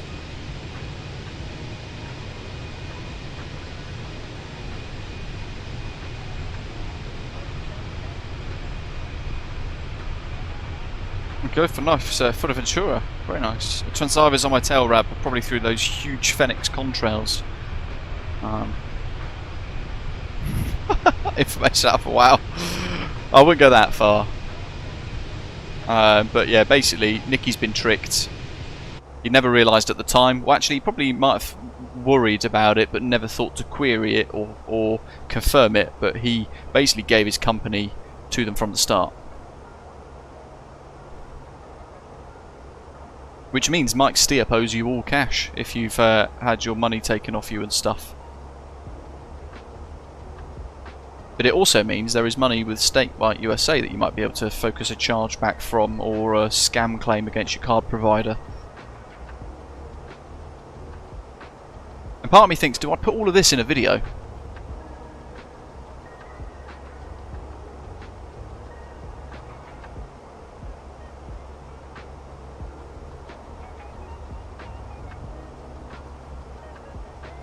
Or do I just let the flight sim media outlets like Threshold do their bit?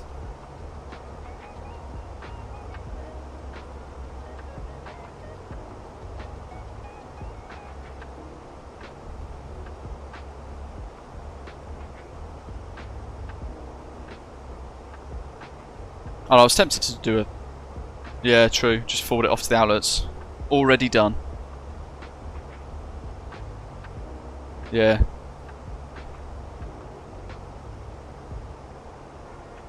The main thing is we have got more of an idea of what's gone on now with Honeycomb. I think that's the main thing. A lot of people didn't have answers before. Now that they've got some answers, and a very kind of round the block way of saying that you're not going to get your money back if you've already sent them some money, which is a real shame.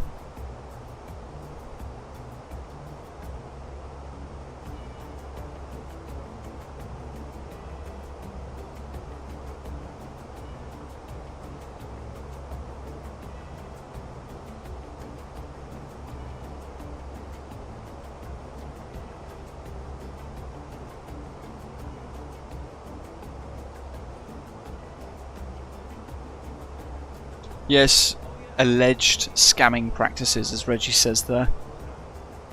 It would need a proper investigation by the right people. Hopefully in the next few weeks we might even hear a bit more. We might get more clarity, might get an understanding of what's going on, what might happen in the future as well, from Nicky at Honeycomb or whatever else it might be.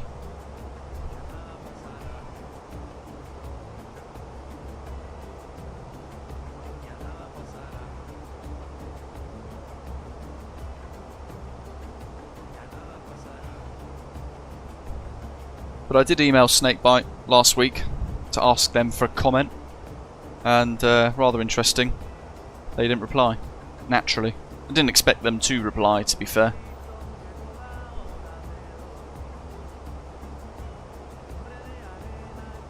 LMG is the VOR from Limoges, 18 miles.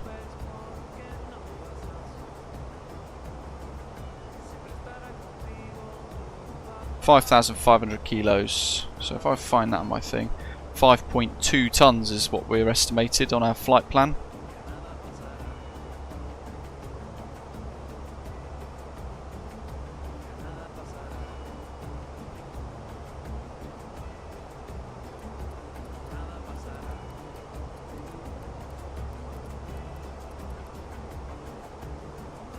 To be honest, David, it sounds like saying there, well, if this has been brewing since last summer, Nicky is more than just a pawn in this. He's pushed this new product, and knowing about the serious issues with the company, just his opinion there in the live chat, I agree. And it's been brewing for longer than that. Looking at, when you read through the open letter from Honeycomb, it's been brewing for a couple of years by the sounds of it, and then it's got really bad around the time that he was at Flight Sim Expo, ironically, releasing and promising all these new products. But it's interesting that in the open letter he said in July he realised it was really bad, when actually when you read through the letter, all the warning signs were there 10 years ago, and those red flags have got bigger and deeper every single year.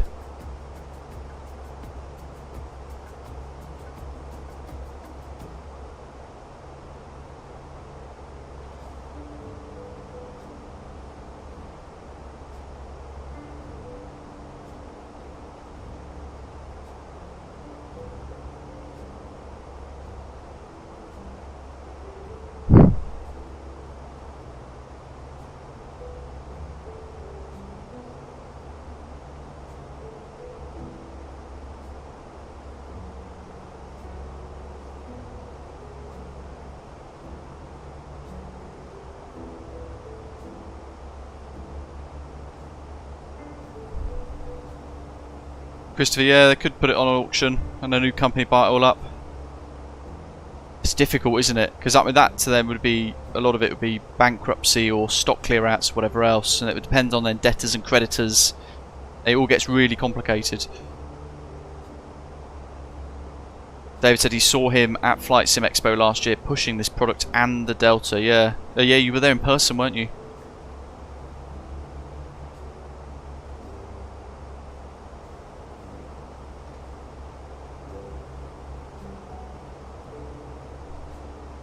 And the Honeycomb Delta, David, as well, don't forget.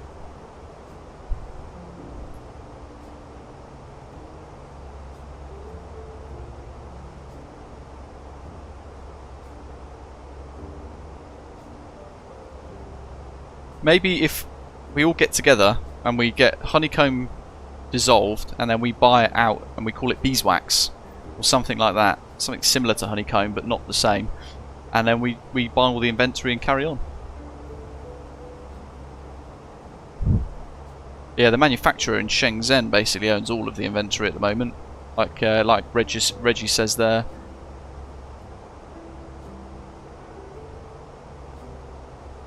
Etops, yeah, Snakebite, because he basically just handed it all to Snakebite. Osprey Aeronauticals, Arto says. Beeswax would be ironic as well, because he's basically put his fingers in his ears, and his ears have been blocked with wax for the last 3 or 4 years, while he's neglected to actually see what was happening. When you look at public records, there's a whole lot of suspicious stuff. So it's quite obvious to a lot of other people that money has gone missing and things, but all rather strange.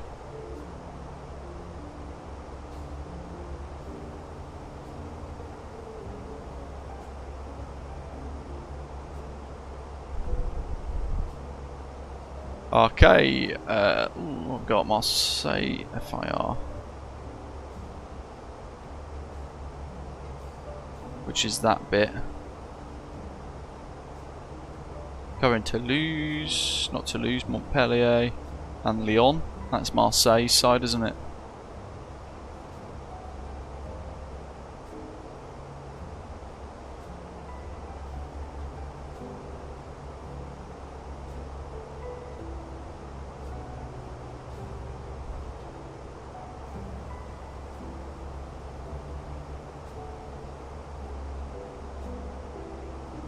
Yeah, basically none of it was thought through properly. It was a wonderful idea with some stunning product. I still absolutely love the Honeycomb products. my Bravo's fantastic. I'm glad I bought it. I just hope that this will be recovered, but the problem is the brand image will be negatively affected forever because of what's happened. And will people trust that? Probably not. So at what point do you have to just dissolve the company? And Snakebite, no doubt, will shed its skin and become something else and vanish and disappear, and the guy will move and he'll become a fraudster somewhere else. And yeah, Martin, yeah, thanks for reminding me. If you're enjoying today's live stream and the deep, complex discussions that we've been having today as well, actually, make sure you hit like and subscribe as well. Give us a little thumbs up throughout the stream today. Yeah, David, it would require someone with significant capital, wouldn't it, to actually be able to come forward and put that money in. Certainly if there's a lot of debt involved as well.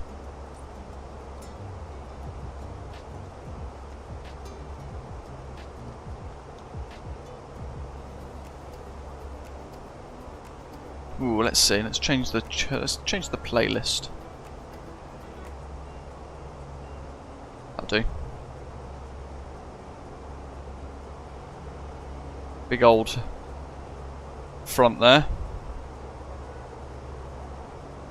Real clear skies over France, all of France in fact, as we've been blasting along today.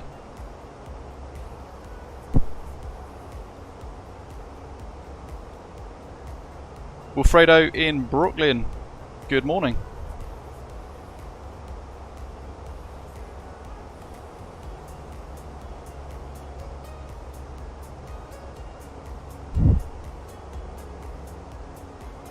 Yeah, or Turtle Beach.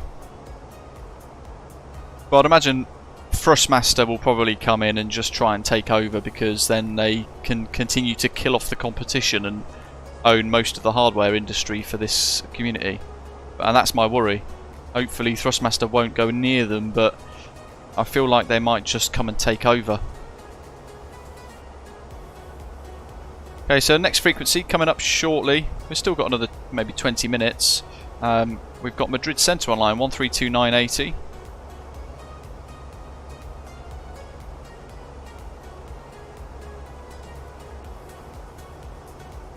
And if we dive into the charts once again, we've got a way to go yet, but we've got to think about our arrivals and stuff. We've headed out of, let's change this to world map.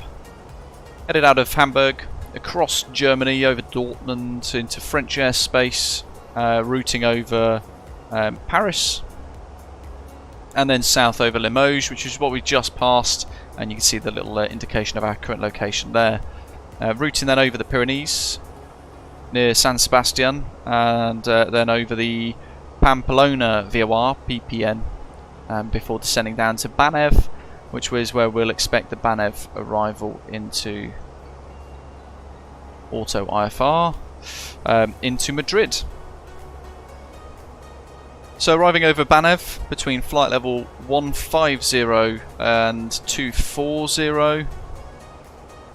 Then over the Barahona VOR 112.8 at or above flight level 150, and there's a hold there. So if it gets super busy, we might well end up having to be put into that by ATC, hopefully not. And then routing south 177 degrees to Pinar between flight level 150 and flight level 210 again, stepping down to 13,000 feet at or above by Mike Delta 545, and then routing into the clearance limit of Nosco between 10,000 feet and flight level 140. And there's another hold there because of the kind of flows into Madrid being quite busy, but this might be used in the event today, who knows. We'll have to prepare for any holds. Routing then into Rugby southwest, down through Mike Delta 530, then down to 8,000 at Rugby for the initial approach fix. And there's an additional hold at Perales there as well, which we might need to use potentially, who knows. Now we're expecting runway 32 right, and with that the ILS Zulu 32 right, which we can add to the routing now in Navigraph. And we scroll across, we can look at the Cat 2, Cat 3 charts. There it is. So from Rugby, exiting the hold if we are in a hold, if not just routing through Rugby and then inbound through Mike Delta 570, and then down towards Yayo for final approach around 5,000 feet, and then turning inbound 323 degrees for the ILS 32 right Zulu. With the super long runway, good shout Mike, just coming onto that. 32 right is all the way over there. It's a big old runway, 3,500 meters, and there's no exit for most of the runway. Kilo 5 is all the way, about 3/4 of the way down that runway, as you can see there, before then vacating towards the main terminal areas. So, because of that, what we're going to be doing is a flap 3 landing as well, and low auto brake, and probably reverse idle, to be fair. Yeah, reverse idle I think as well, so we'll just click the D10, open up the reverse cowls on the engines, but we won't actually use a reverse thrust, we'll just have it in reverse idle, ready in case of a brake problem or whatever else we might have. And then we'll aim to vacate Kilo 5, up Kilo Alpha 4, and then round into the terminal building, wherever we get told to stand. But yeah, very similar to what the Airbus aircraft do at Heathrow. We'll be flying, we'll be landing flap 3. Vacate Kilo 4, Doc says. I shall make a note. Vacate Kilo 4. There we go.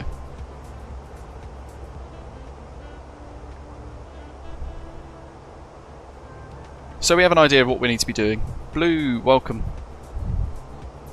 Yeah, you probably don't really even need low auto brake. To be fair, when we get to about 100 knots, I might take over the brakes, or 80 knots. I might release the auto brake completely, just leave reverse idle and allow rolling resistance from the tyres, and then some very gentle manual brakes prior to exiting at about maximum 50 knots at the high speed exit. There's all the minimum runway occupancy rules and all that sort of stuff come in then as well. So LEMD, with what we've just chatted about, I'm going to go on to VATSIM's widget for Flow Pro, look at the ATIS. 32 left and right for arrivals, expect ILS Zulu approach 32 left or ILS Zulu 32 right, independent parallel approaches are in force. Transition 140, QNH 1028, temperature 19 degrees, lovely. So we'll plan for 32 right, we might get told 32 left, in which case we'll just have to come in here and change it. Interesting. ILS Whiskey 32 right and Yankee 18 right. ILS Zulu 32 right. I'm worried then it wasn't in there. Banner 3 Bravo. Oh, sorry, Banner 3 Delta.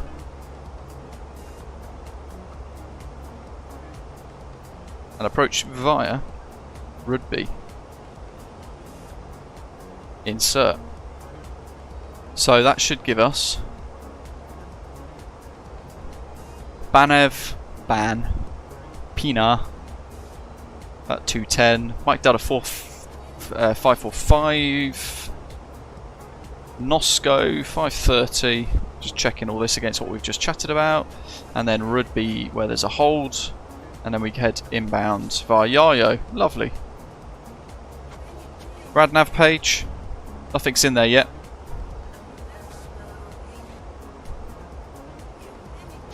Oh, that's the point actually, we didn't take any extra fuel for the event, should have done. 109.1, should have loaded an extra 5% fuel really. So we can type 1091 for the ILS, or we can type Mike Bravo Bravo as well, which is what I will do to load in the one that we want. And we've got course of 323, this one says 322. We'll use that because otherwise we might get an issue with the scenery. Hopefully not. Deej TV, welcome aboard. Thanks for joining us today. Been loving the videos, says Doc. Yeah, well, because of the event, we'll have to just go wherever ATC tell us, basically. We can see now as well the coast of Spain, the Pyrenees stretching across just before the horizon there. San Sebastian is somewhere on the nose. We're turning left in a moment, just kind of tracking off that way in a straight line.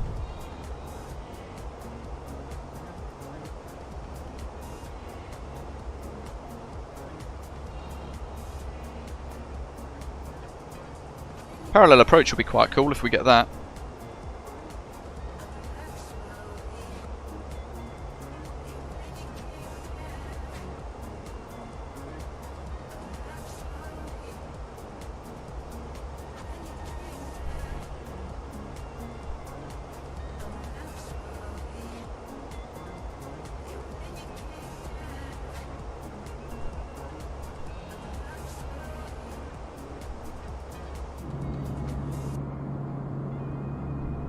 There we go, that's the view that I like.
APS game says, yeah, pretty long runway, almost don't even need the brakes. And Reggie's saying that's long enough you can kill the engines at touchdown and coast down to turn off. You could, but I think you need to have an auto brake setting set for touchdown, regardless, I believe.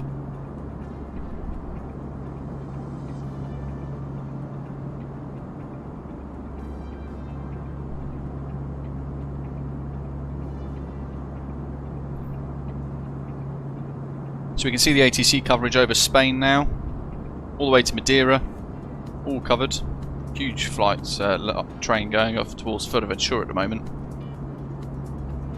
Portugal's got full ATC, we've got all the Spanish centres online as well, all the way across to Palma de Mallorca. We've got a lot of French and Italian ATC as well over Rome, Naples, Palermo, Catania, Venice as well by the looks of it as well, and Adria Radar online too, which is epic.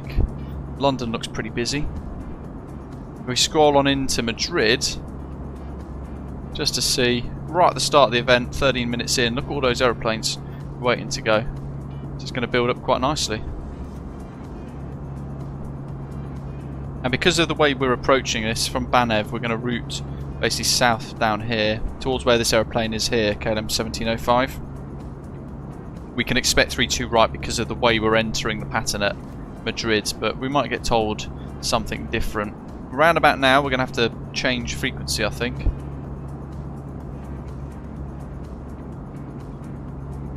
Just sort some of this out.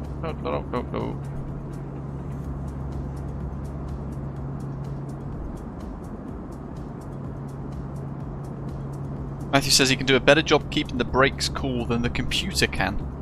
Matthew says, I land without auto brakes every landing. Nice. I always think aviation in the US seems a little bit more relaxed. Or in a sense that, maybe not relaxed, probably the wrong word to use. A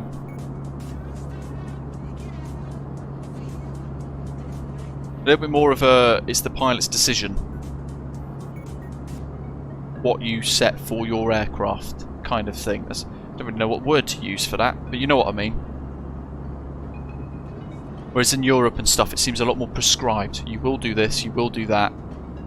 When you look at various SOPs and how airlines do things.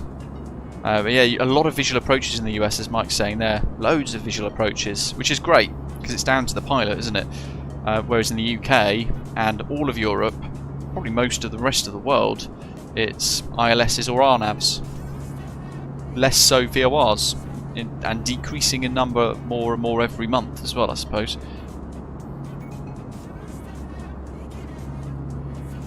Doc, yeah, true. And that's when the controllers aren't trying to collide aeroplanes through errors and things.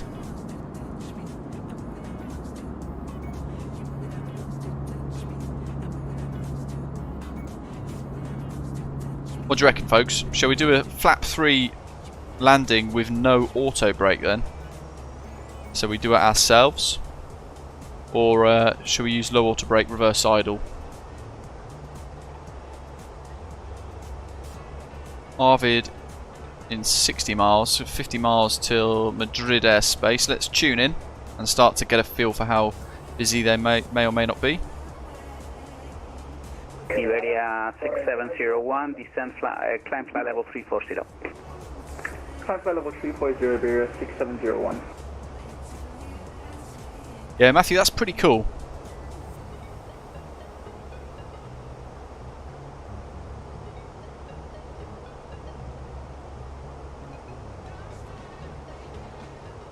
Madrid Control, good afternoon. High 87 X-ray Echo, passing flight level 140, climbing flight level 240. Siamak, hello to you. Says, hope you're well, Avgeek. I currently run the sim in an RTX4090, planning to go for a 4090. Would you say it's worth it? For the price difference? Probably not. The 37 is pretty good anyway. 187 X-ray Echo Madrid, hello, radar contact, you can continue climb flight So for a flapless landing, Saul, we'd have to declare an emergency for flapless landing. We've had a few A320s do that recently actually in the UK. We had 2 in a row at Heathrow the other week. Within the space of an hour actually, not 2 in a row, but within the space of an hour, 2 flap failings and flap landings. At Heathrow. Rather interesting. It made us query what the heck's going on.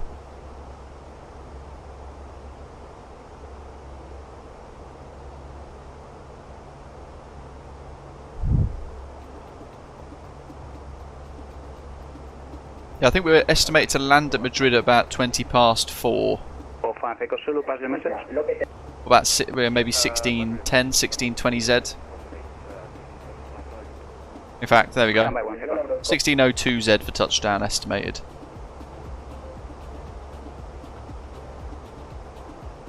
We've got an aeroplane's just flown under us.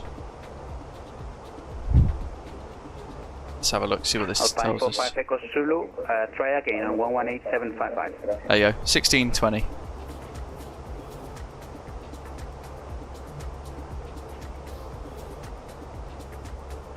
And we're tracking the flight on New Sky, so we'll get our flight report and scores and stuff at the end.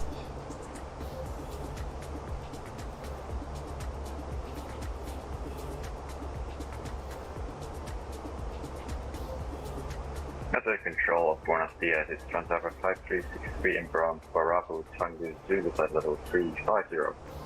Transavia 5363, hello, radar contact flight level 350. You can fly from present position direct Adino. Direct Adino, flight level... Have a good one, Reggie. Bing, bing, bing. There's our contact me. Madrid Control, Buenos Dias, Iberia 32 Golf Yankee towards Arvid to the north, flight level 350. Iberia 32 Golf Yankee, buenas tardes, radar contact, flight level 350, Banet, Banet 3 Delta arrival, runway 32. Banet 3 Delta arrival, runway 32, Iberia 32 Golf Yankee. Iberia 32 Golf Yankee, fly direct Banev. Fly direct Banev, Iberia 32 Golf Yankee. Bingo! That's a heck of a shortcut. Fly direct Banev. Insert. And Madrid Control. It's basically just a straight line still. But he said direct, so we've gone direct. 358 Golf Lima, descent initially flight level 350. Well, I think I've done enough digging, Reggie. I don't want to get into too much trouble, but hope you've enjoyed the investigation that we've done. And hopefully we've done something to help the community, or the folks in the community that have been affected by this mess at Honeycomb.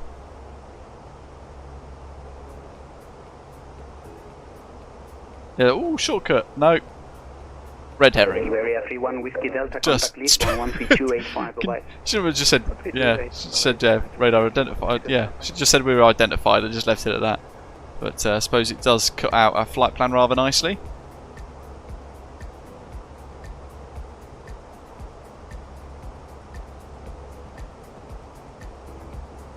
Still got a bit of a crosswind, 34 knots. Calmed down somewhat. It was a lot stronger further north, wasn't it? 58 Golf Lima for spacing, right heading 240 degrees. Right heading 240 degrees. 58 Golf Lima.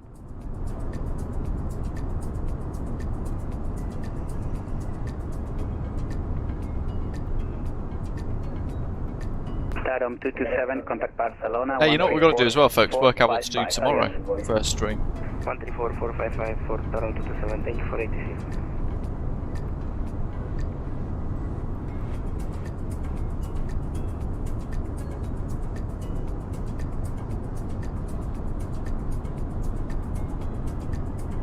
Top 58 Golf Lima, establish on the heading, continue descent, flight level 250. Continue descent, flight level 250. Yeah, exactly, Birdman. Well, weeks could be 13 weeks, it could be 32 weeks. They're just not calling it what it is in months instead. But we're now into months, aren't we? 2 months is months.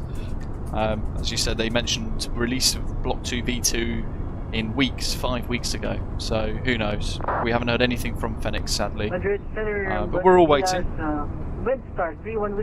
Waiting with patient excitement and confidence and hope, or whatever else you want to use to describe how we're waiting. But Hello, radar contact flight level 420. Expect Barahona 3 Delta Rebel runway 32.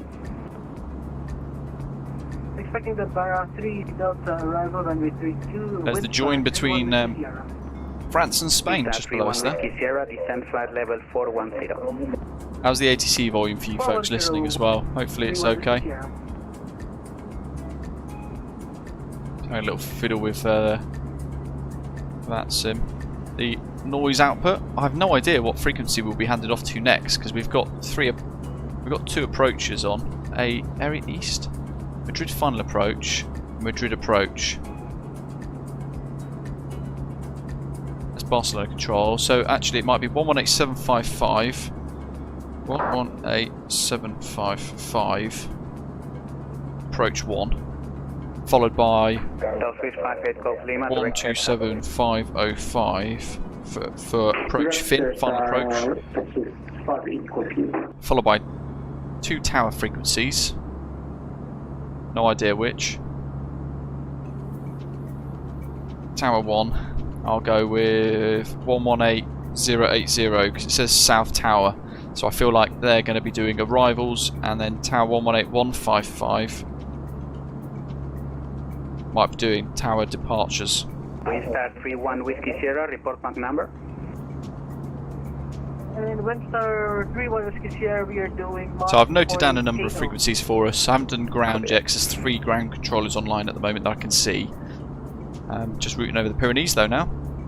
Matthew says, whenever Fenix do release the IAEs, people will probably complain about them being too small, but when compared to the CFMs, they really do have a much smaller cross-section. They are long but skinny. When you get up close to them, they are remarkably compact for being the more powerful engine of the two. 795 inbound with 27 miles heading south. Osprey 598 Madrid, Buenas radar contact, expect Living on a player. I was reading that, saying they've started to try and liquidate a bunch of used camera equipment and musical instruments in hopes of raising enough money to buy a new PC. I was reading through that thinking the last phrase in that sentence would have been with enough money to buy Honeycomb. Osprey 598, reduce Mach number 0.78.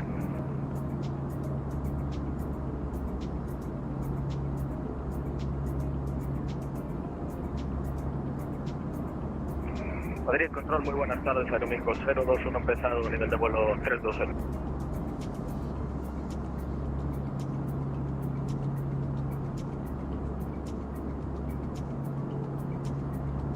Madrid Control, No, he's in the company living on a player, not a product. Julia Romero, Mike Sierra, you're out of my service. Honeycomb 1228, break, Aeromexico 021, hello, radar contact Zamora 5 Charlie, expect runway 32 at Madrid. Zamora 5 Charlie, runway 32 at Madrid, Aeromexico 021, heading. Top 358 Golf Lima, contact approach 118755, bye-bye. Okay, that's who we're expecting, 118755. We'll pre-tune that ready. Iberia. There's a lot of people talking over each other now. Okay, approach data. Let's get in the live chat for you folks, the LND 80s. And we're going to get some Spanish ATC talking in Spanish, folks, as well. In Spain, like France, you'll hear a lot of French-speaking ATC speaking with French-speaking pilots. 80s Bravo, 32 left and right. Speed Mach 85 inbound orbit. 240 at 1. 784, hello, radar contact. Start reducing Mach 0.78 or less. 19 degrees, 2.9.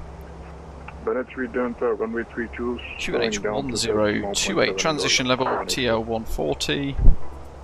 80s Bravo.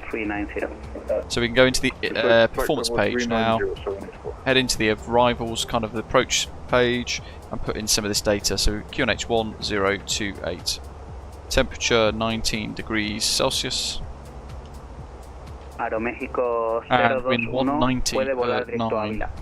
Oh, sorry, 240 at 1.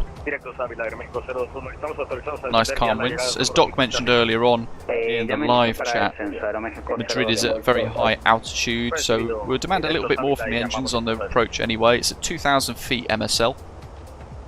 And we also need those the decision height, don't we, on the charts. So if we zoom on out here, we can look at all of the approach plates right at the bottom.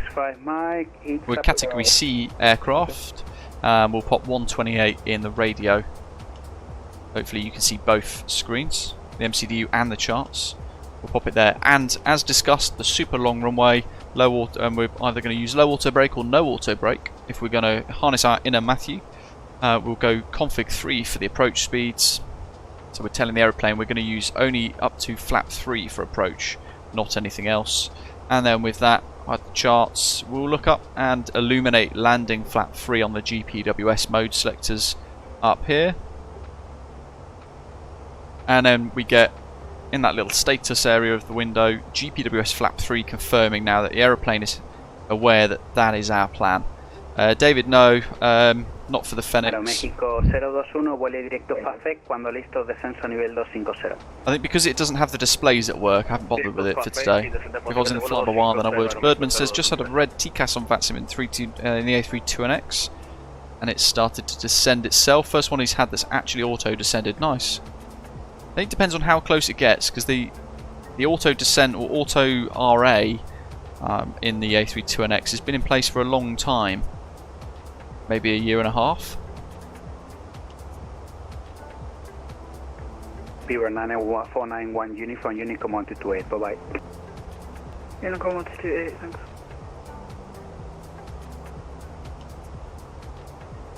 Big thank you to everyone who's hit the thumbs up button so far. That's 76 likes today's live stream prior to descent. Operate 7 Romeo, hello, contact 360, descent flight level. You need to change flight level 37 or 36, or 35, sorry. Stand by. Madrid Control, hello, Walker 4064, flight level 360, next waypoint Abu Dhabi. Walker 4064, hello, radar contact flight level 360. You need to change flight level 37 or 35. Take flight level 350, Walker 4064. Walker 4064, descend flight level 350. Flight level 350, Walker 4064. Bavaria 3 Bravo, Bravo on flight level 370 inbound Bravo Tango Zulu. Yeah, that's it. So when the red bit activates, you'll see the TCAS activate there, and then the aeroplane will follow the resolution path to get away from the threat, which is quite cool, Bourbon, isn't it? It's great to see it when it happens, actually, and you see it in action. It's quite impressive what Flabberwire have done with that. India, hello, radar contact flight, direct delock. Directing delock, Condor Nana Echo India. Madrid Control, hello, Lufthansa 1314, flight level 350, inbound Italy. Lufthansa 1314, hello, radar contact 350, Aduxo 2 Delta, expect runway 32. Aduxo 2 Delta and expect runway 32, Lufthansa 1314. Fox Charlie Alpha 87 Romeo, Madrid. It's getting super busy, so I'm going to have to really kind of focus Copper 87 Romeo, climb flight for level our 370. instructions. And I might need your help, folks, deciding on tomorrow's live stream. Madrid Control, good afternoon, Ryanair 879, passing flight level 157, climbing flight level 240, inbound to room. Ryanair 879, hello, radar contact climb, flight level 320, flight direct Lotte, sorry. Continue climbing flight level 320, direct Lotte, Ryanair 879. Kostas, welcome. Well, I don't have any Moors in my Simbury route. You might have provided me with an extra step climb, Doc, on the route originally. Mike, hello, radar contact Toledo, free Charlie arrival, runway 32. Oh no, someone else. Yes, Tango Lima Delta 3 Charlie arrival and expect runway 32. Hey, living on a player, thanks buddy. Upgraded his membership to Silver Frequent Flyer status. Thanks for the support. Aeroméxico 021, comunica aproximación 118,755. Hasta luego. Friday, Saturday. Madrid, good afternoon, Iberia, falling with Mike. We either stream tomorrow or we stream Monday, because I think I'm off Monday as well. Contact 330, expect Banet 3 Delta, runway 32, reduce 0.76. We'll drop it down to 76, Banet 3 Delta for 32, fall in, Mike. Sunday or Monday. Perhaps we skip tomorrow, and then we stream Monday, not sure. Flight level 110. Navajo, November 8682, hello, radar contact Bravo, 3 Delta, runway 32 at Madrid. Please say again, Navajo 8682. Appreciate it, living on a player, thanks. Delta Rebel, expect runway 32. Prado 3 Delta arrival, expect runway 32. November 8682. Do you notice he's saying runway 32, he's not specifying 32 left or right? Copy that, 6-5 Mike. So we'll have to kind of have the charts nearby for 32 left, in case we get told 32 left instead. One thing I'd need to actually do is maybe we do the Headwind A330 Neo, because they've done a whole load of upgrades, haven't they, to the flight deck, I think, and a few other bits, and the flight model, and a few other tweaks. We were supposed to preview the changes the other week, but the copy they sent to me was too last minute, and ended up just not getting the chance. But I think that version is out now for everybody. I'm not 100%. I'd have to double check their Discord server to verify that, but maybe we do a little A330 Neo hop somewhere short haul, and we check out some of the new features and tweaks to the Headwind A330-900. Could be a good one. Oh yeah, the Horizon 787-9. That actually, I did think about doing that the other day, actually, last week. Never got round to it. So perhaps we do the 787-9. Oh, that's a tough choice.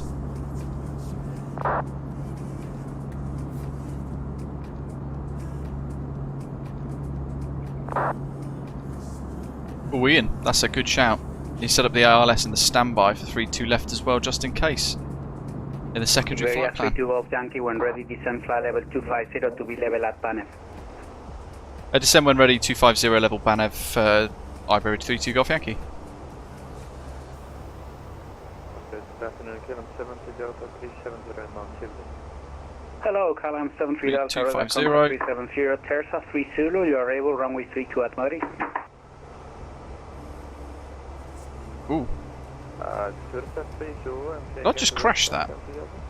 Yeah, expect runway 32 at Madrid. Yeah, I did.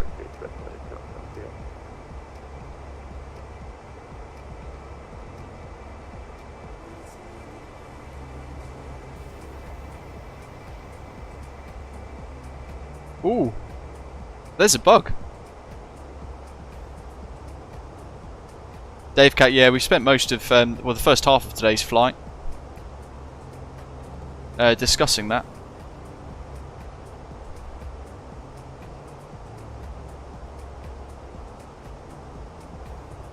Madrid Control, buenas tardes. Iberia Express 3 Mike Yankee con los camiones de vuelo 26, pero en cursos.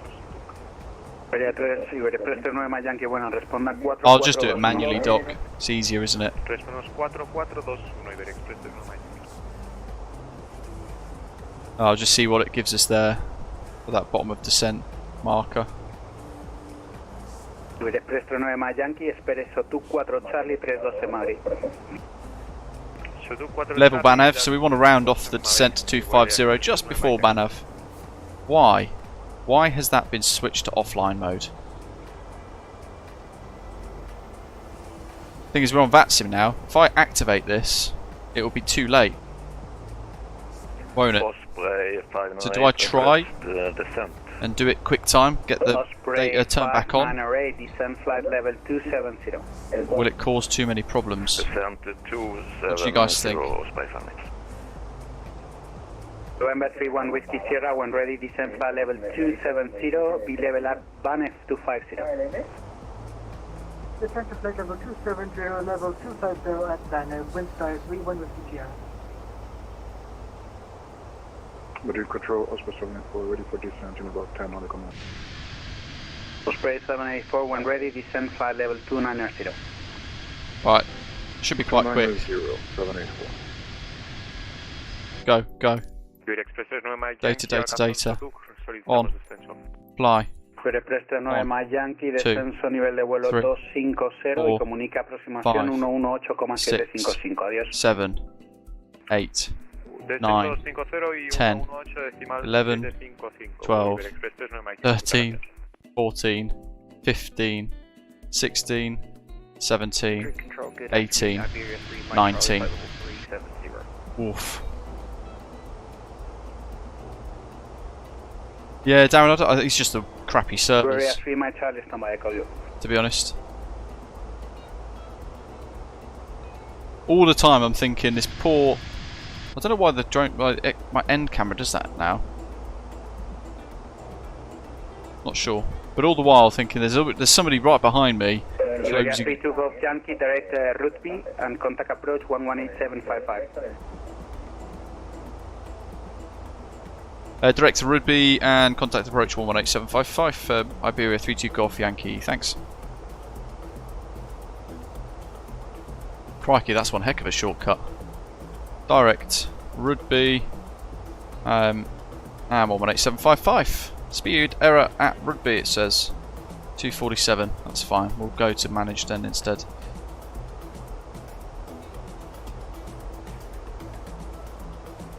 Okay, let's speak to approach. Madrid approach is at Brazil, Boeing 39 climbing for 4741 Boeing 39, hello, radar contact, climb flight level 240. Flying flight level 240, and Boeing 39, you're pretty heavy, can't think that for speed. Boeing 39, roger, no speed restriction, but that doesn't mean you can exceed 250 below flight level, correction below 10,000 feet.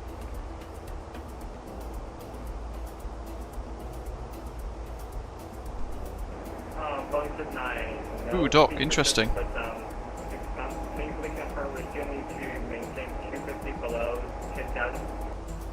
Hey firm, there's no speed restrictions on the SID on the departure, but you need to comply with 250 below 10,000. Oh, Mr. X Hakodate Airport scenery has been pirated. Regulation. Affirmative, we'll comply with 250 knots below 10,000 feet, Boeing 39. Madrid approach, good evening, Iberia 32 Golf Yankee A320 with info Bravo. We've got direct to Rugby, flight level 250. Iberia 32 Golf Yankee, Madrid, hello, radar contact, descend flight level 140. Descend to flight level 140, Iberia 32 Golf Yankee.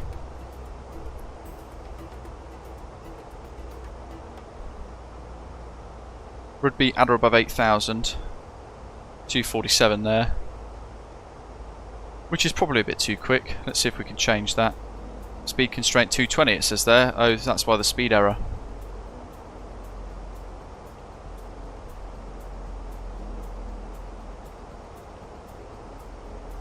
We'll just go in and physically amend that. Yeah, it still says error. Look, speed error 246 there. Interesting. All good. We can solve that. Skiller HD, thanks for subscribing.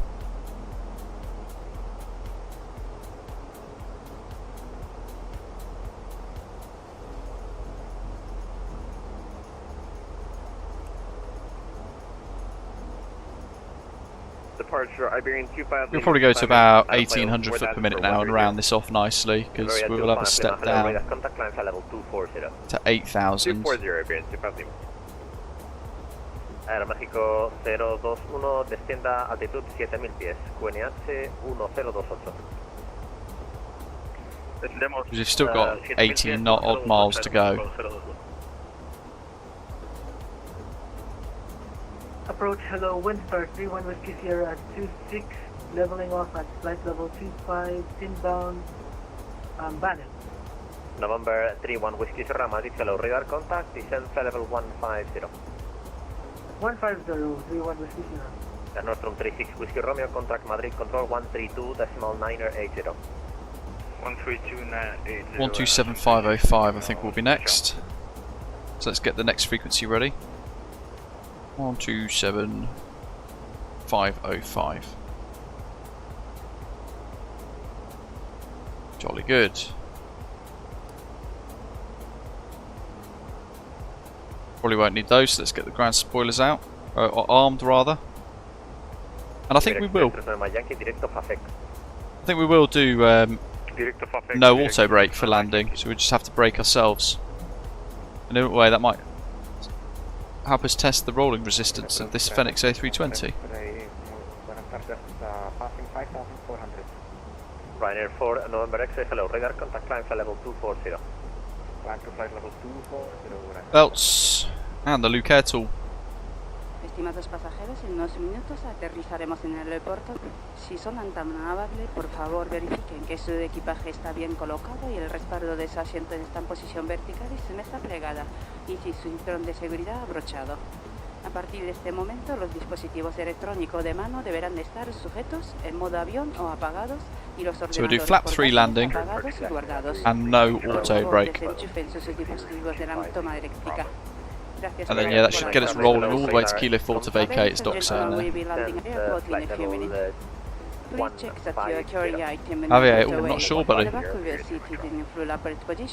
When he climbs the A320 Fenix after 240 feet, it freezes the sim.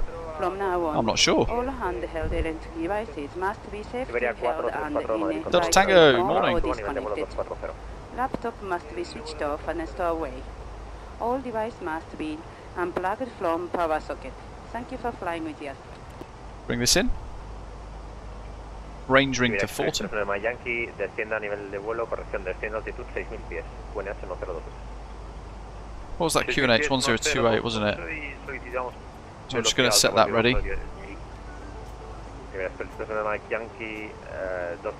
Oh yeah, Christopher, thanks for reminding me. 3-2 right. Dry.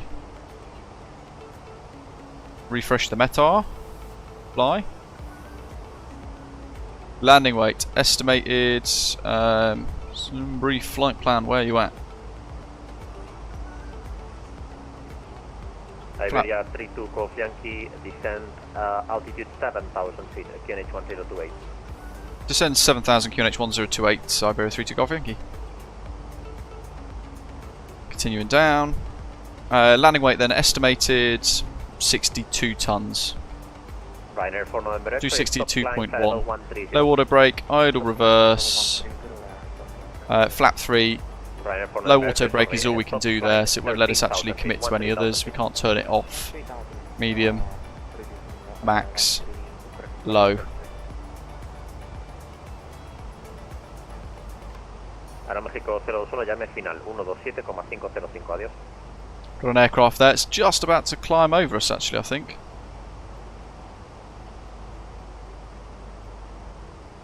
Oh, Aeroméxico 021, llame final 127,505, adiós. Local pressure. 127,505, Aeroméxico 021, gracias. Because we're going to go through the transition altitude. 1028 this is what we want. Let's watch this fly past. He's here somewhere. Approach Osprey 598 inbound Pina. Still a bit far away. It's over there actually somewhere, isn't it? Wherever it is. Osprey 598, hello, radar contact, descent flight level 180.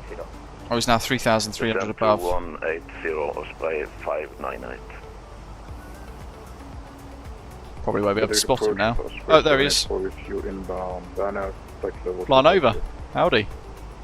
Osprey 784, hello, radar contact, descent flight level 190. Okay, now we're in the event. 190-781. Madrid approach, Iberia falling Mike. Go back down to 2,000. 270, speed 250. Ryanair 49. I'm going to set 300 knots. I'm just going to go to kind of speed select mode so that I've got control over that, because we want to start to decelerate at some point very soon. Correction. Because we're in vertical speed mode, the aeroplane won't level off for us to manage the descent speeds down to 250 below 10,000. We will have to do that ourselves. Osprey 598, stop descent flight level 210. Stop descent 210. Look at all this as well, flying in. One behind us, two there. They're all flying out as well. Ryanair 70 Mike, hello, radar contact, descent, flight level 140. So high intensity runway operations is a topic that gets discussed every now and again, certainly when we fly into Heathrow we talk about it all the time, because these smaller aircraft will fly with a lower flap setting on approach and touchdown. So you end up flying a lot quicker on approach by say 5 or 10 knots, depending on the aircraft.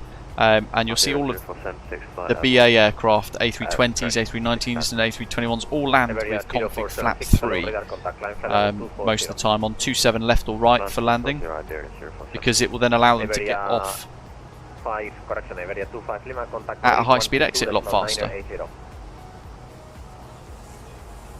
1,000 foot to go, we'll start to target 250, I'll go for 245. 598, speed back 250 knots. And then we'll drop this to 800 foot per minute, just to help decelerate the jet. Even 600 actually, let's round it off to almost kill the descent entirely. Landing lights. Yeah, realistically, we're probably 6,000 feet above ground level. 1028, descend 8,000 feet, Iberia 3 Mike Charlie. I'll set 240 actually. In fact, there's a speed constraint at... Oh, there's no speed constraints through all of this. We're just going direct Rugby. Osprey 784. The missed approach for this is massive, by the way. 160784. Osprey 79, correction, Osprey 598, maintain present heading. That's 1,600 foot per minute once again. Missed approach is climb runway heading to 5.6 DME Mike Bravo Bravo. Then turn left max 185 knots to intercept radial 290. Okay, sir, please be aware. Sierra, left heading 180, left Sierra Yankee. Captain Loki says hello. Left 180. Turn left max 220 knots to intercept radial 234 Charlie November Romeo VOR to 14 DME at 6,000. Contact final approach 127.505. Contact final approach 127.505, Iberia 32 Golf Yankee, thanks. Iberia 3 Mike Charlie. And then from there we turn left max 220 to intercept 330 radial VTB direct Rofix, join hold at 6,000, do not climb above 6,000 feet. That's a tough missed approach. Madrid final approach, good afternoon, Iberia 32 Golf Yankees, 22 nautical miles north Rugby, 8,600 for 7,000 feet. Iberia 32 Golf Yankee, Madrid approach, muy buenas, radar contact through 8,500 feet, continue descent altitude 6,000 feet, and proceed direct Mike Delta 575. Continue descent 6,000 feet and direct Mike Delta 575, Iberia 32 Golf Yankee.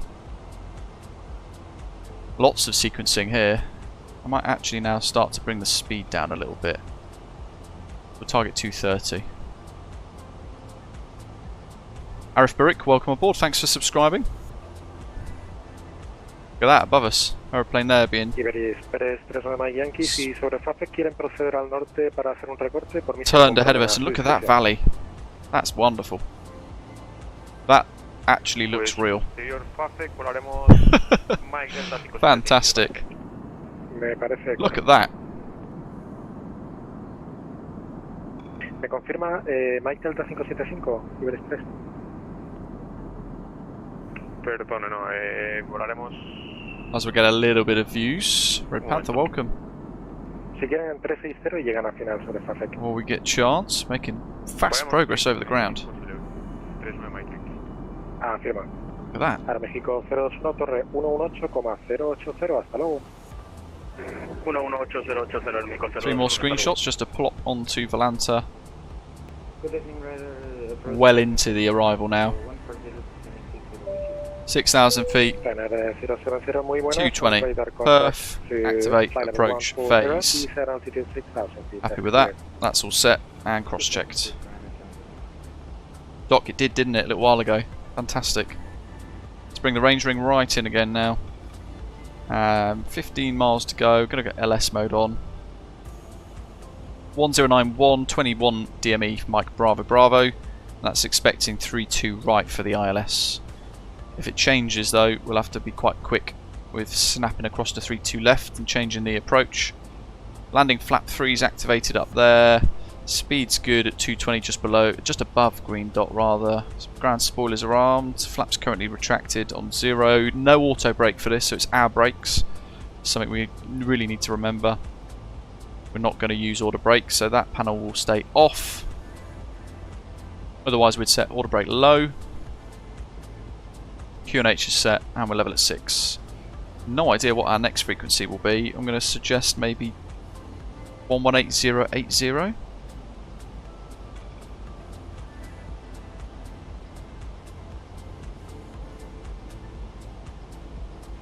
Iberia 32 Golf Yankee, fly heading 235 degrees, initial vector for runway 32, right ILS to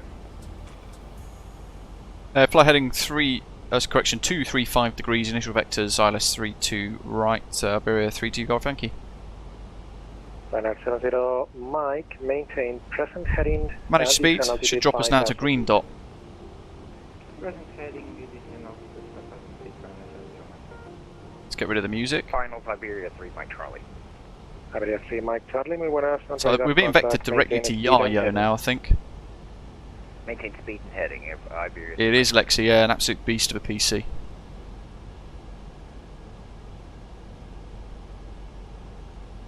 Express 39 Mike Yankee, en cuanto establecido, torre 118,080, hasta luego. A little bit nose up, that's because we're holding green dot, minimum clean. Level at 6.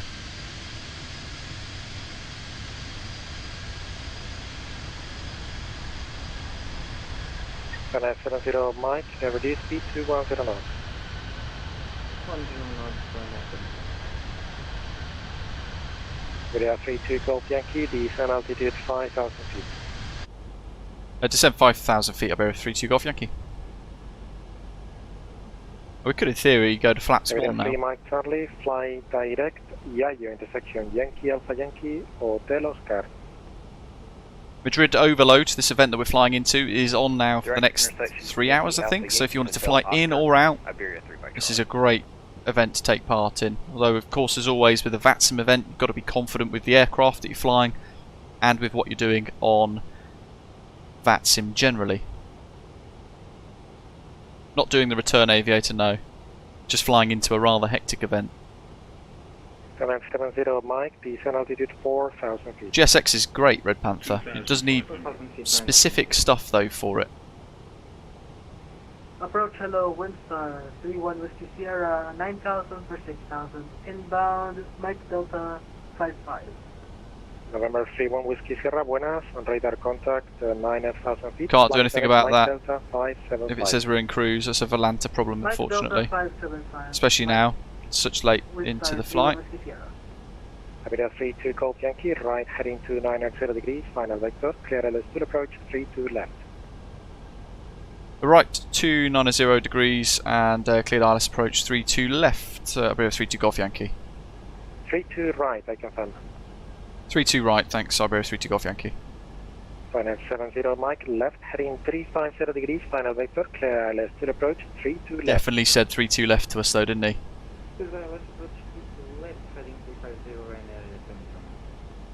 295, 5000 and approach armed. Cat 3 singles on the box, radio 128 and we're below the glide slope. Iberia 32 Golf Yankee to intercept, descend altitude 4000 feet. Wilco descend 4000 for the intercept, Iberia 32 Golf Yankee. Iberia 3 Mike Charlie via Okay, flaps 1, speed's good for that. We'll descend to flat S. Right. There we are. I'm trying to find the chap on parallel with us. I think he's there, isn't he? He's further up. He's there. There's Madrid. The vastness of Madrid Airport. Ah, got parallel approach. Someone right behind us there, look. Epic. Okay.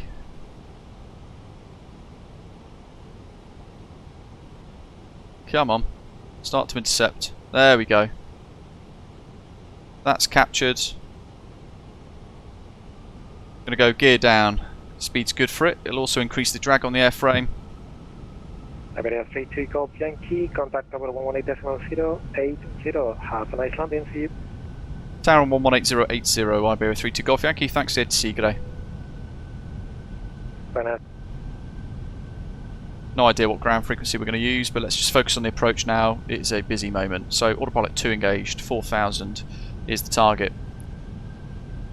Madrid Tower good. Afternoon. Iberia 32 Golf Yankees established ILS Zulu 32 right, 6 miles.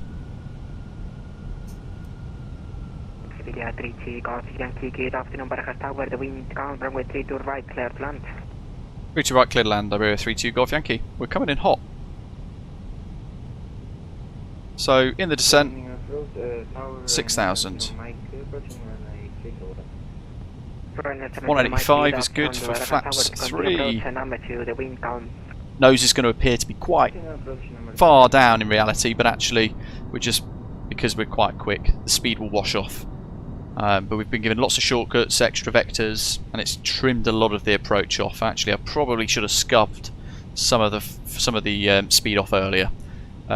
Let's turn it off. My controls. Were we cleared to land, folks? I forget. We just continue approach, wasn't it?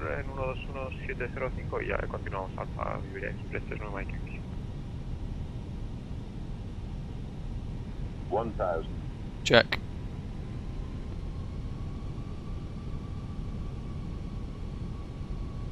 Clear to land, yeah, thought so, thanks. Just crossed my mind with how busy that was. I thought, oh, actually, are we? Landing memos, no blue, flaps 3 set green, and landing gears down 3 green.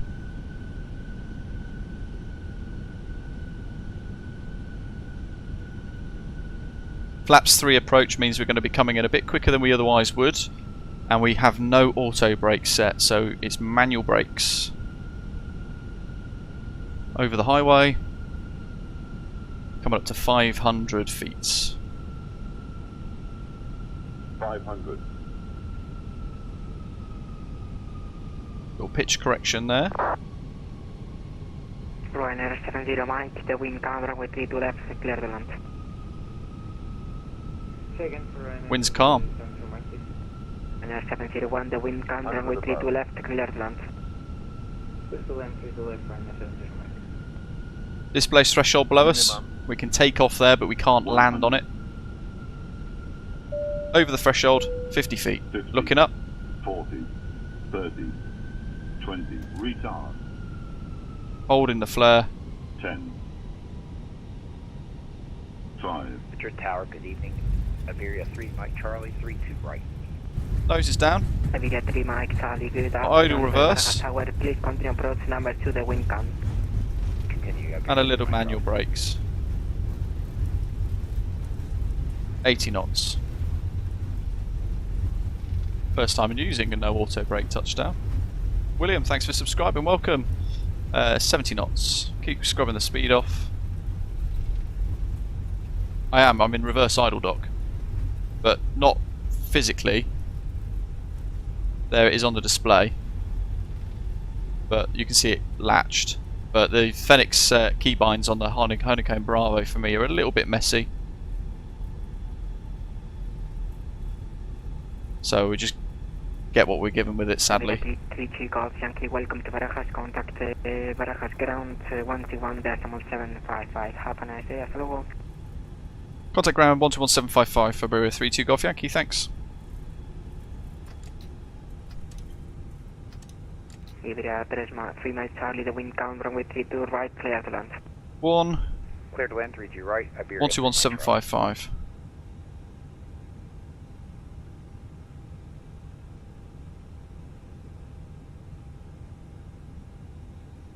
That'll do. Okay, let's keep her moving. 273 foot per minute there on the top right. On the centre line, apparently. It looked like we were slightly right of that, though, in reality on the sim. And 1.23 for the touchdown.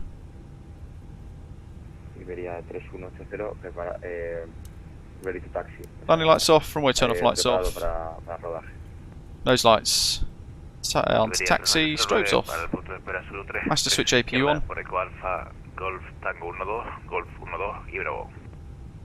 And APU start. Podría repetir, perdón, me he despistado. Roger ground. Good afternoon, Iberia 32 Golf Yankees, vacated Kilo 4, request taxi to gates. Iberia 32 Golf Yankees, taxi Alpha 22 by Kilo Charlie Alpha. What?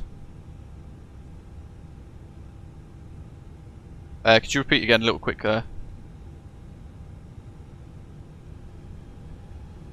Iberia 32 Golf Yankee, taxi Alpha 22 by Kilo Charlie and Alpha. Thank you, Alpha 22 by Kilo Charlie Alpha, Iberia 32 Golf Yankee. Iberia 380, rodeo punto de espera, Zulu 3 izquierda por Eco Alpha, Golf Tango 12, Golf 12 What? y Bravo. Alpha 22 by Kilo. KLM 1702, request taxi to runway 36, right. Oh, you know what, this is... KLM 1702, standby 1. Adelante, Iberia. Taxi hasta punto de espera. Taxi. 36 izquierda vía Eco Alpha, Tango 1, Eco Alpha. Taxi routings. What a car crash. Correcto, break KLM 1702, taxi holding point Zulu 36 left via Eco Bravo and Bravo. Kilo Charlie, which is KLM this. 1702, taxi And 03 Alpha. Echo Bravo, 36, right. Alpha. Okay, now I found it. Alpha 22 is there. Oh, jeez, what a mess. So we go down here.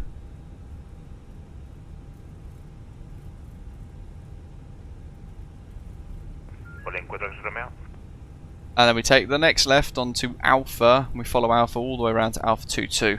Oh, jeez.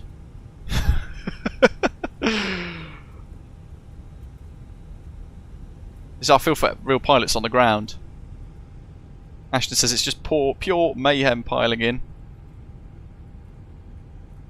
Yeah, Doc, you did, and I wrote it down, but that still doesn't remove the fact that you can quite easily just get lost here at Madrid, as I have just done.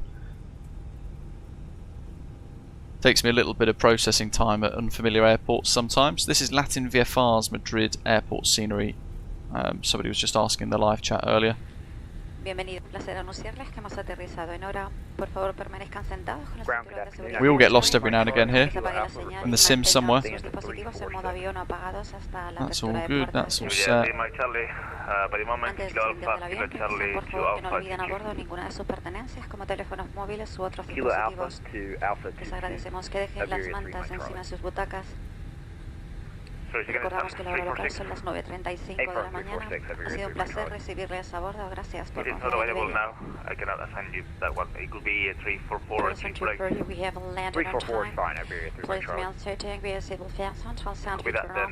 Keep your device in flight mode and switch off until we open the doors. Please ensure you leave under any of personal blankets should you appear on any other devices. Please leave the blanket on your seat. Let's get LS off. Those VORs. Tornadoes. I might go single engine, which will be a taxi out on engine 1. So, shut down engine 2. Bingo. Iberia 3180 en Zulu 3. Básico en torre, frecuencia 118,155. 118,855, Iberia 318. Single engine taxi. Buen día, negativo 118,155. Look at that. 118,155, Iberia 3180. Tenga buen día. Igualmente.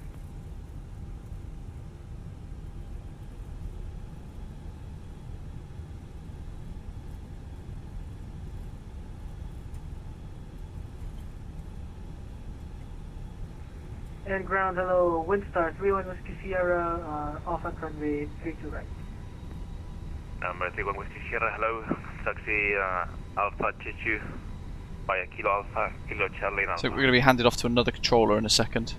Alpha 22 by Kilo Alpha, Kilo Charlie, and Alpha, Windstar 31 Whiskey Sierra, thank you.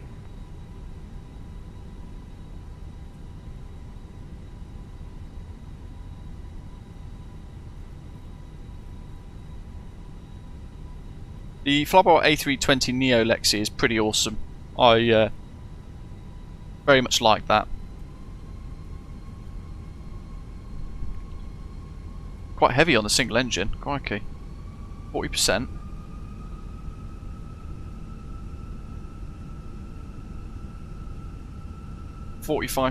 Jeez.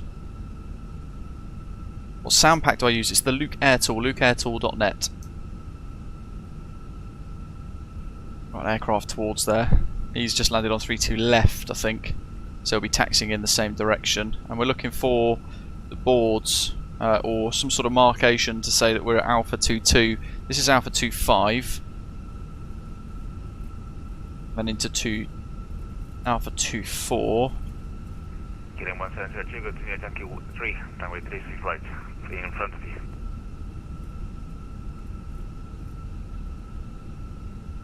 Alpha 22, we've got the whole point there. KLM 1703, Yankee 3. So I'll just get the charts up for you.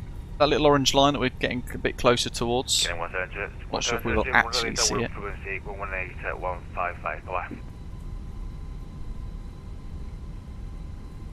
KLM 1702, contact 118.155. 1231.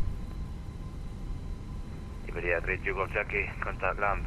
Center frequency 123.155. Oh good, that's what I guessed. Contact ground centre 123.155, Iberia 32 Golf Yankee. Thanks for the ATC, good day. Good day. The break Iberia 3 Max Charlie, ground frequency 123.155, central ground.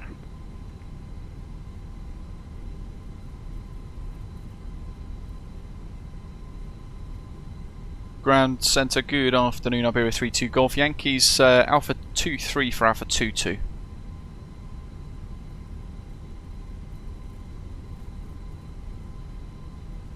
Iberia 32 Golf Yankee, stand by. Ground today, Ryanair 1126, code Mike 13. Ryanair 1126, taxi holding point Zulu 4, runway 36. The old DHL there, taxi. And runway 6. Alpha 22 hold here, sorry, 23 hold here. Alpha 22 is the next one. Iberia 32 Golf Yankee, taxi to gate 370 via Alpha and hold short Hotel 3.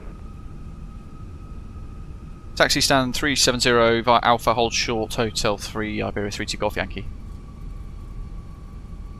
Ground good afternoon. 370. Iberia 3 Mike Charlie, Alpha 23. Iberia 3 Mike Charlie, taxi gate 344 via Alpha, hold short Alpha 17. 370. 344 No. via Alpha, hold short Alpha 17, Iberia 3 Mike Charlie. Iberia. So Alpha, Alpha, Alpha. Where's Hotel 3? Iberia 44, contact east ground 121755, over. 121755, Iberia 44, good day. Ryanair 1126 again. Alpha 17. Zulu 4. Yes, Zulu 4, the holding point Zulu 4.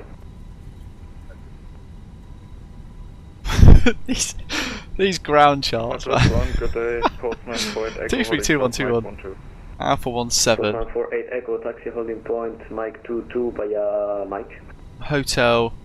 Mike 22 via Mike. Okay, Hotel Postman 2, 48 Echo. hold short Hotel 3. So I've got a hold there at Hotel 2. God, this is complex. This is harder than Sudoku. Iberia 32 Golf Yankee, gate 370, like I said, via Hotel and Delta 2. 370 via Hotel and Delta 2, Iberia 32 Golf Yankee, thanks.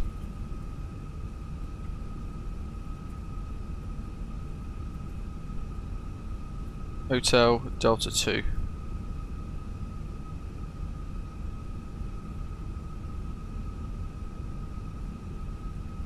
Iberia 3 Mike Charlie, gate 344 via Alpha Hotel Delta India. Okay, right. Alpha Hotel Delta. I know where we're going now. Mike Charlie. So we've got Ryanair. Hello, Going to go across. 32 left is there. They're landing on that as well. There's one just touched down. A little whizzy woo. November Whiskey Sierra. Hello. Continue taxi via Alpha hold short Alpha 17. Alpha 1 and hold short of Alpha 7. 31 Whiskey Sierra. This is crazy busy. All these aeroplanes taxiing about. Alpha 17, Wilson, start to Whiskey Sierra. Rodadora Iberia 30 Golf Romeo solicitando retroceso. Bravo 1209. So he's on Mike 14. We're turning left here. 155. Oh God. Look at this. It's fantastic. Ryanair 1126 holding point now. Controllers are doing a ruddy good job. Holding point to do 2, Ryanair 1126. 1126, contact tower 118.755, bye. Roth, welcome. Tower 118,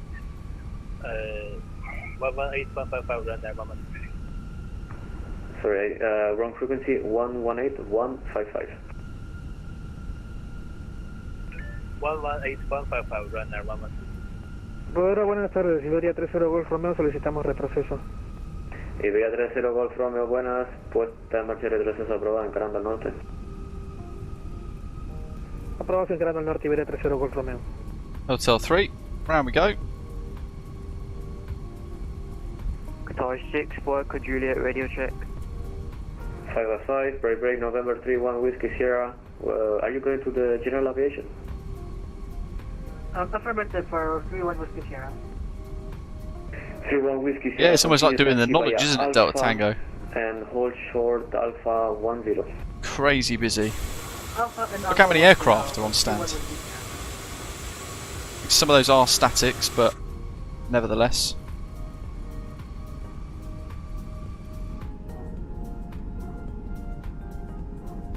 That Air Europa's taking off there.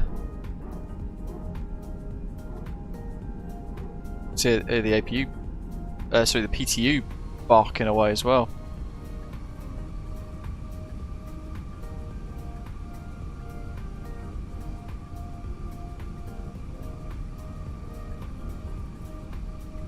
Busy, have you checked a New Sky map?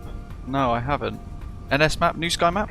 November Whiskey Sierra, when passing Alpha 13, contact south 121.705, bye bye. 121.705 when passing Alpha 10, wind star 2 Whiskey Sierra. Yeah, there were a whole load of BA A380s static, weren't there, Mike? Around COVID time. And they were put in the scenery to reflect that of real life as well. We go all the way down to the end of this. As it branches off left or right, we turn right. Stand 370 is one of these just here. In fact, it might well be that one right in the middle of our screen there, which will be handy. Long taxi, isn't it? Thank you, Iberia 3 Mike Charlie. Certainly suitable for a single engine taxi.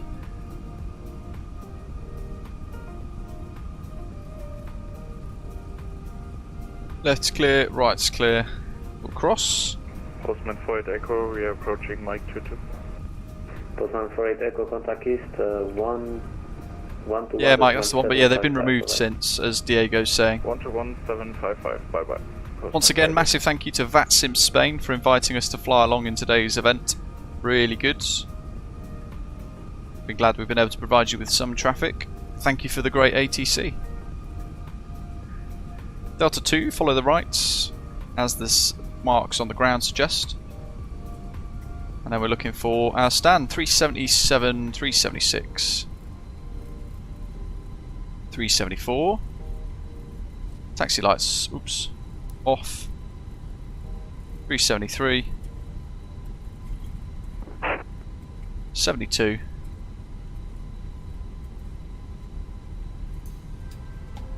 370.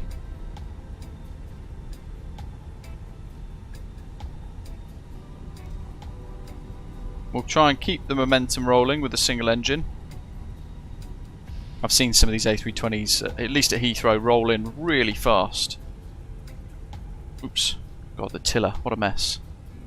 I struggle with this, I don't know why. The tiller, steering and things.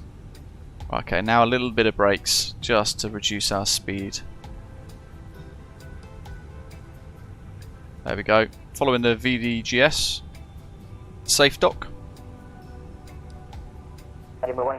10 meters.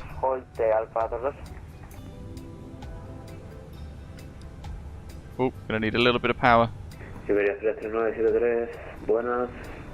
Rueda la puerta 368 vía Alfa. 35% M1 maybe, or 32%, just to keep the momentum.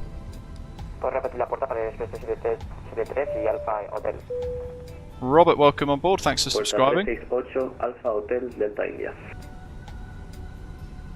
5, 3. Ah, chuffing it. More power. What I should really do, my technique's a bit poor, isn't it? I should just leave the power set up and then just use brakes, but I find the brakes in the sim are way too sensitive. Like that, you get the kind of like a judder. 1, 0, should be about there. Stop. Park brakes set. That's all good. APU's on. APU bleeds. Stand by, por favor, stand by. Engine 1 off. Very good parking, it says.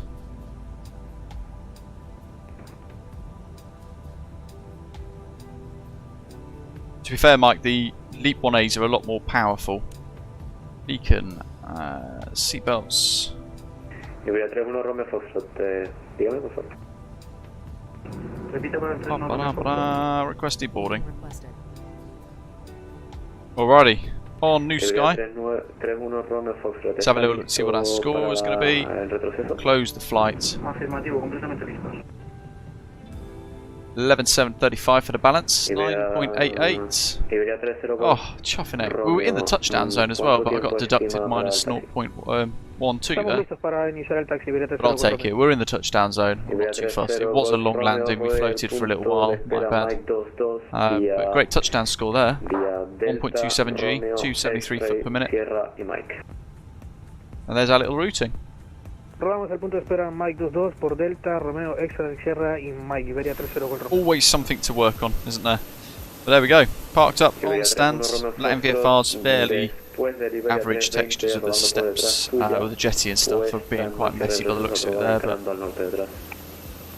otherwise parked up quite nicely. Now we're going to start to disembark. 4 de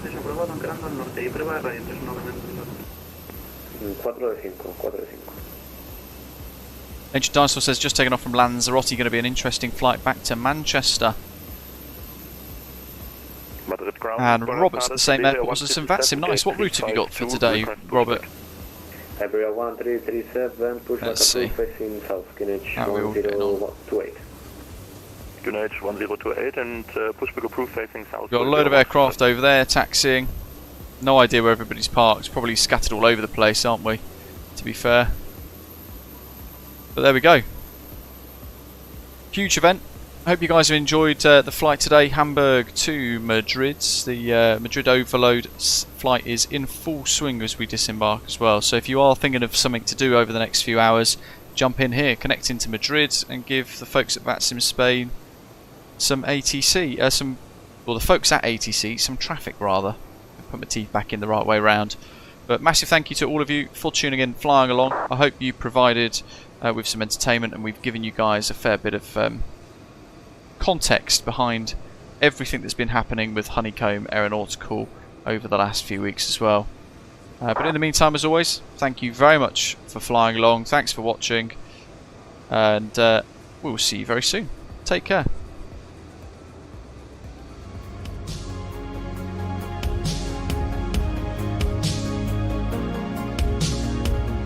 Madrid ground, Osprey 7 will reach you on Alpha 24.